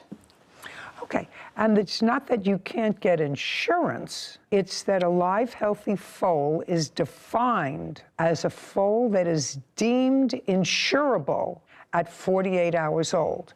And if the mare fails to produce a live, healthy foal, then the buyer may request a refund of the deposit or a credit towards another purchase. Okay, so the foal was born when? June 9th, 2022 at roughly 5:30 in the morning. Okay, your case, your proof. Okay, so I had to find out the foal was born through Facebook. Okay, whatever. Never notified me, and then I went to see the foal when it was a day old on Thursday. 1 day old? I mean, well, not even 12 hours old, basically. Okay, so it was not a day old, it was 12 hours old. Correct, I'm sorry, 12 hours old. June 10th, she told me the vet would be out at 9:30 in the morning to do the routine foal exam, and I had requested to be notified of the results. Just tell me about the contract. The foal is born alive and is how old now? She turned 5 months old on the 9th of this month. Have pictures of her? I do. I'd like to see. Jessica grins, then hands photos to Kevin, who brings them to Judy. She reviews photos of a dark-colored baby horse. Oh, she's beautiful. Thank you. Have you seen her? I have. Recently? No. Would you show the plaintiff these photographs? Kevin brings the photos to Diane, who reviews them. Looks perfectly healthy to me. I couldn't get insurance when she was... Just a second. Looks perfectly healthy to me. And I'm not an expert, but you would say that that horse looks pretty healthy. Yes. Okay, great. So now the horse is 12 hours old, and tell me the rest. So at 48 hours old, I submitted the vet report to 8 insurance companies, and they all declined to insure the animal. Just a second. You submitted what report? Let me see the report, and let me see what you received. Okay. Did you furnish her with a report within 48 hours? I furnished her with what the vet gave me. He did the vet exam at 24 hours old, but he had to draw blood and send it to a lab. Okay. And wait for that to let me. This first thing is dated June 12th, 2022. And this laboratory is sending the report to you, and it seems that they put the horse on a course of antibiotics initially for 1 day because something came back high. But it says, I do not believe all foals should automatically get antibiotics. However, I stand by our decision to treat what turned out to be a completely normal and healthy foal. We can pull follow-up labs to be sure, but her behavior since the blood sample backs up the lab results. Her behavior since the blood samples, what does that mean? So for a foal to be considered doing well behaviorally, it needs... What are you a doctor of, first tell me? People. Internal medicine. Okay. For people. Okay. I brought an expert witness veterinarian. Okay. So now I have these test results, which I don't understand, and I'd like to see your reports from the insurance companies. Diane hands a document to Kevin, who brings it to Judy. She reviews it. How long was the foal on antibiotics? She received 2 doses, one the day the vet came out, and then one the following morning before he got the blood test results back. Which, when the blood test results came back, they were normal. They were normal? Yes. And he said, don't give any more antibiotics. She does not need them. And this report that you have from one insurance company, or from actually all of them, say underwriters have declined to provide coverage at this time and will reassess when the foal is off antibiotics. Well, the foal was off antibiotics within 2 days. Mrs. Austin told me she was on antibiotics for 3 days, actually. And then Well, either 2 or 3 days, but then the test results came back normal. The insurance companies, each of them will wait a certain amount of days. So that particular one wanted to wait 7 days to reassess after the foal had been off antibiotics. A few of the companies were 30 days, and I think one was 14 days. Well, but that doesn't matter. All you need is one. I was taking a risk with having an animal that's uninsured, and I wasn't ready to. This is problematic for me, because if I put a deposit down on something that I really wanted, and within 2 or 3 days, any question with regard to whether or not the animal was insurable or healthy, if my intention was to honor the contract, I would say, let's see if the results are normal or abnormal. Now, the results came back that the foal was perfectly healthy. So unless you had, in my view, something preconceived that you wanted out of this deal for some reason other than insurability, it's your horse. I signed the contract based on the fact that she could be insured. The year before, I purchased another in utero, and that foal was insured at 24 hours old, and with the same type of contract. I wasn't going to enter That's into all the right, contract. but that's all. You understand what I'm saying to you. You understand what I'm saying to you, because my problem is, after I made the deposit, according to you, some things came to my attention that gave me anxiety. This is before the foal was even born. I learned about several of plaintiff's horses that had to be put down. She had horses that were unsound, lame, and missing eyes. Her young horses were jumping and running in paddocks with huge boulders. I also found out that she tried to sell the mare that was pregnant with my foal to a friend of mine. It was unsettling. Correct. Right. So I'm trying to just put this in chronological order for myself to understand whether there was a true breach of this contract. Caption coming up. You have a counterclaim. Yes, Your Honor. For what? When I originally got the notification from the court, I got kicked in the head by a horse on July 4th, and they had done testing. I'm out of work. They said I have a cognitive deficit. What does that have to do with what you want? Later. So this is a picture of the car before he painted it? No, ma'am, that's after. Oh, it doesn't look bad. From afar. Listen, when you're born in 1964, everything looks better from afar. A courthouse. The Judy Justice logo appears. In the courtroom, Diane and Jessica. Diane Deppenbrock is suing horse breeder Jessica Austin for the deposit on a horse. Jessica is countersuing for breach of contract.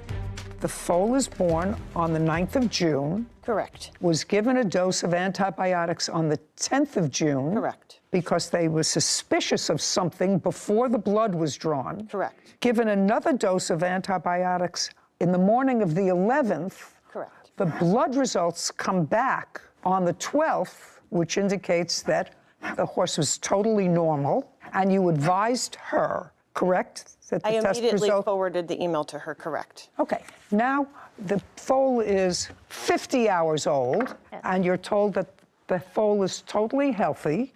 I'm not sure that I'm comfortable with your position that there was a material breach of this contract. I think that a perfectly healthy horse was born, and it was within a reasonable period of time, may not have been 48 hours, but if they were being very cautious in starting the course of antibiotics. You're the vet. Stand up and tell me if I'm not seeing something. The vet who saw the horse, was that you? It was not. Okay. Evidently decided that to be very cautious, they would await the blood test result on the horse, on the baby, and start a course of antibiotics that could be stopped if the blood tests came back normal, which they did within a day. Oh, I don't think that there's been a material breach of this contract by the defendants. I think that you're obligated. If she wanted specific performance, that's fine, but you're not entitled to your deposit back. I have an email from the insurance company from the 21st when she finally told me that the foal was insured. Just a second. I can't take that risk for 2 weeks on an animal. No. Get insurance on. No. But your problem is, it wasn't 2 weeks. Your problem was, it was less than a day within adding it on to that 48-hour period.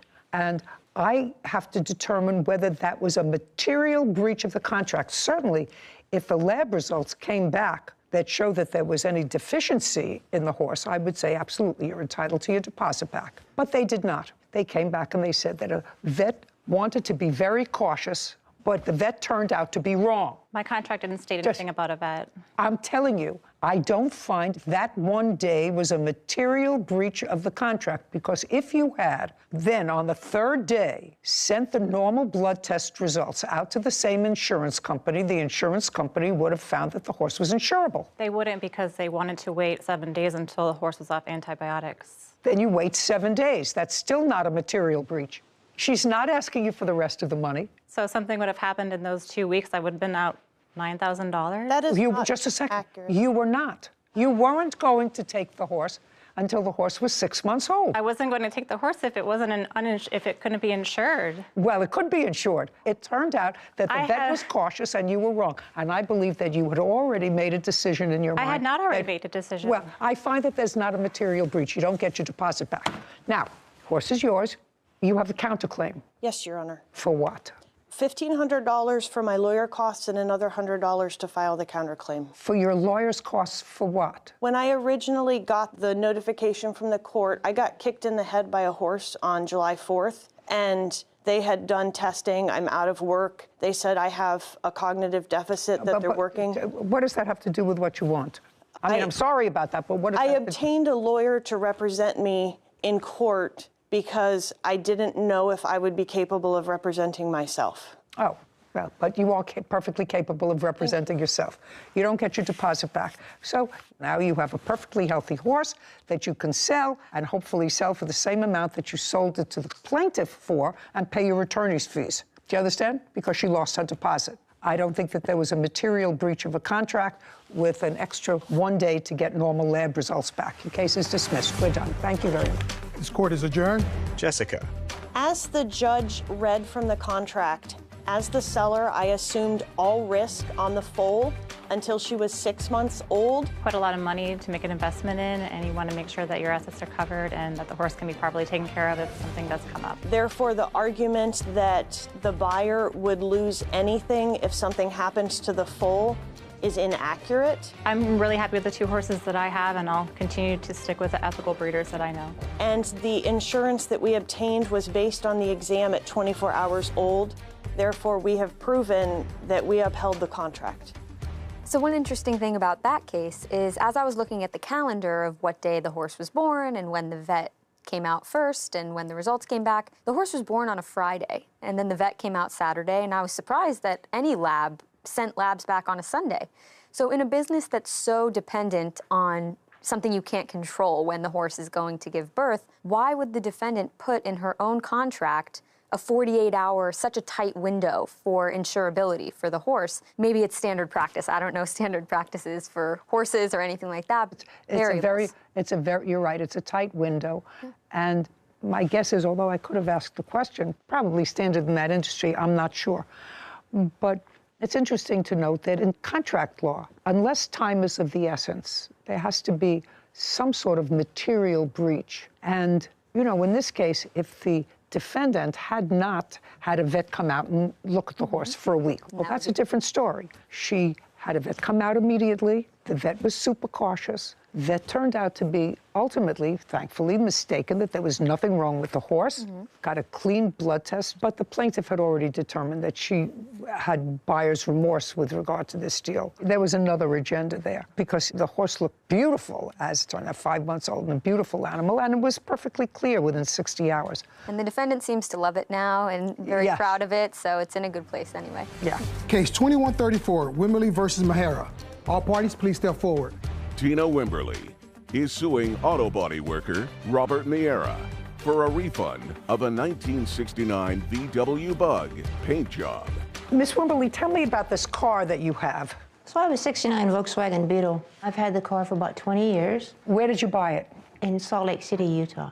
Is it a bus or a Bug? It's a Bug. My goodness, I remember everyone had one of those cars.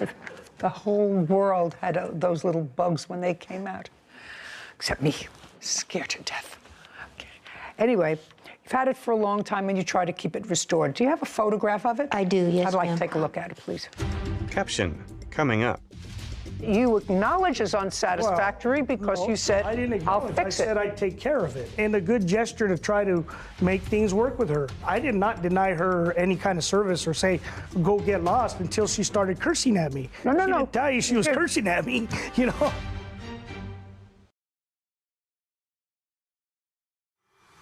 A courthouse. The Judy Justice logo appears. In the courtroom, Tina and Robert.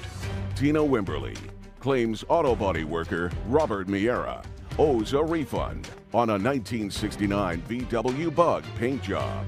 As you're getting that, the case is simple. You want your money back for a bad paint job that you say that Mr. Miera did on the car.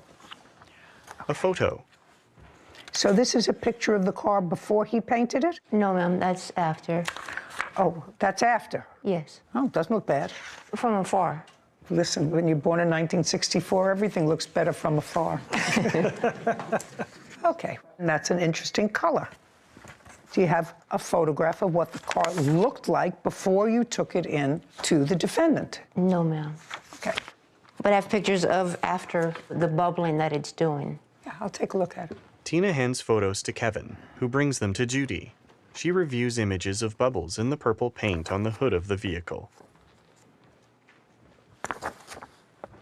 Okay. Have you shown these pictures of the bubbling to Mr. Miera? I have, Your Honor. And you've seen them, sir? Yes, ma'am. Okay, so this is the story. You brought your car into Mr. Miera to paint it. He gave you a price. The price was? Originally, it was $3,500. What did you ultimately pay him? $6,500.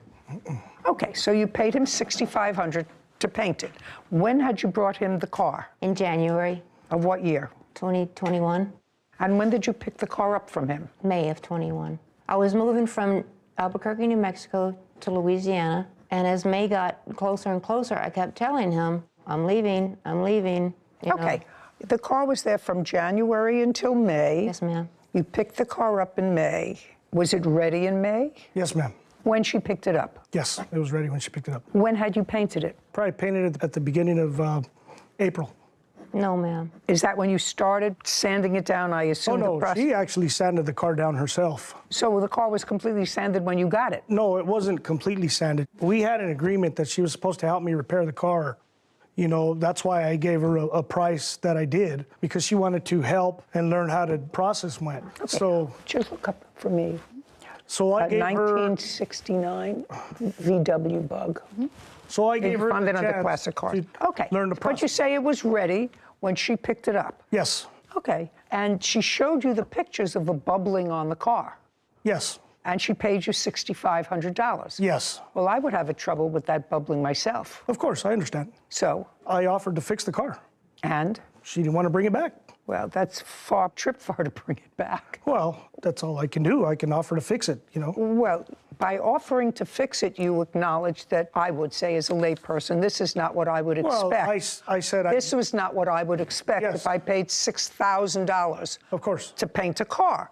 And what steps, because this bubbling seems to be in various spots of the car, so it's impossible, and I'm a lay person, you know, I went to law school. Yeah. I didn't go to mechanic school or painting school, but I've lived a long time, and when you have spots like this on anything, either a wall or a car, you can't just spot fix it, right? No, you can spot fix it. It's all over the car, Your Just a Honor. second. Yeah. Well, it's been my experience that you can't spot fix it because this is a bright color. It was done now almost a year and a half ago, and you're not going to be able to match colors because car colors like bright ones fade. So if you just do it in spots, it'll look like a leopard.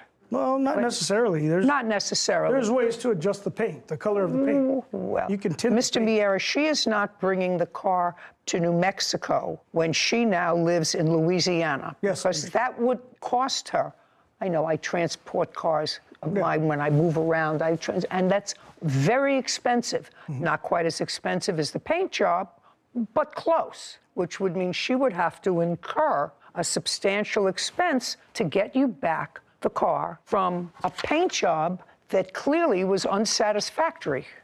that you acknowledge is unsatisfactory because you said, I didn't I'll acknowledge. fix I said I'd take care of it in a good gesture to try to make things work with her. I did not deny her any kind of service or say, go get lost until she started cursing at me. No. She didn't tell you she was cursing at me, you know? Well, Mr. Miera, if what I say you would have to do would be to start over, sand down the car, which she did herself, according to you, because if she sanded got the a car... discount for working on her. She worked on her own car, so she got a discount for working on her own car. So she had her hand in it as well. That's terrific. You're going to give her back her money, $6,500. Judgment for the plaintiff. We're done. This court is adjourned. I think when she transported the car, the moisture and the climate that she took it to may have played a factor. I totally disagree with what he said because I took it from his house, put it in another van. And having the car bubble like that, but you know, I'm not sure. There's a lot of things that could happen. And the moisture with what he's claiming, there's no way. I tried to rectify the situation and it didn't work out, so. Time to get it looking good again. Sarah and Judy. He never got back to me about how much the 1969 Beetles were worth. And I was surprised because reading the papers, reading a $6,500 paint job, I was surprised at that. Like, that was very expensive to me. But then when I looked up how much the cars are worth, they're worth anywhere between $12,000 and $35,000 for a nicely kept, maintained vintage car, similar to the one that I saw briefly in the photos. I'm sorry for not getting back to you. It's okay. I got caught up. But I think you made the right call because after the paint job, we saw the damage or the bubbling, and I know that you or I would not be satisfied with that paint job on an asset that was worth that amount of money. Of course. So I think the right thing happened. I'm sorry. Forgive me. It's okay. I'll try not to do it again. You. Title, Judy Justice. Want justice? Go to Judy. তুলে যাও ওই hacker টেলিপোর্টার তুলে যা revive দাও আমাকে সবাক revive দে চলে যাও তাদের এ ভাই চলে যাও চলে যাও চলে যাও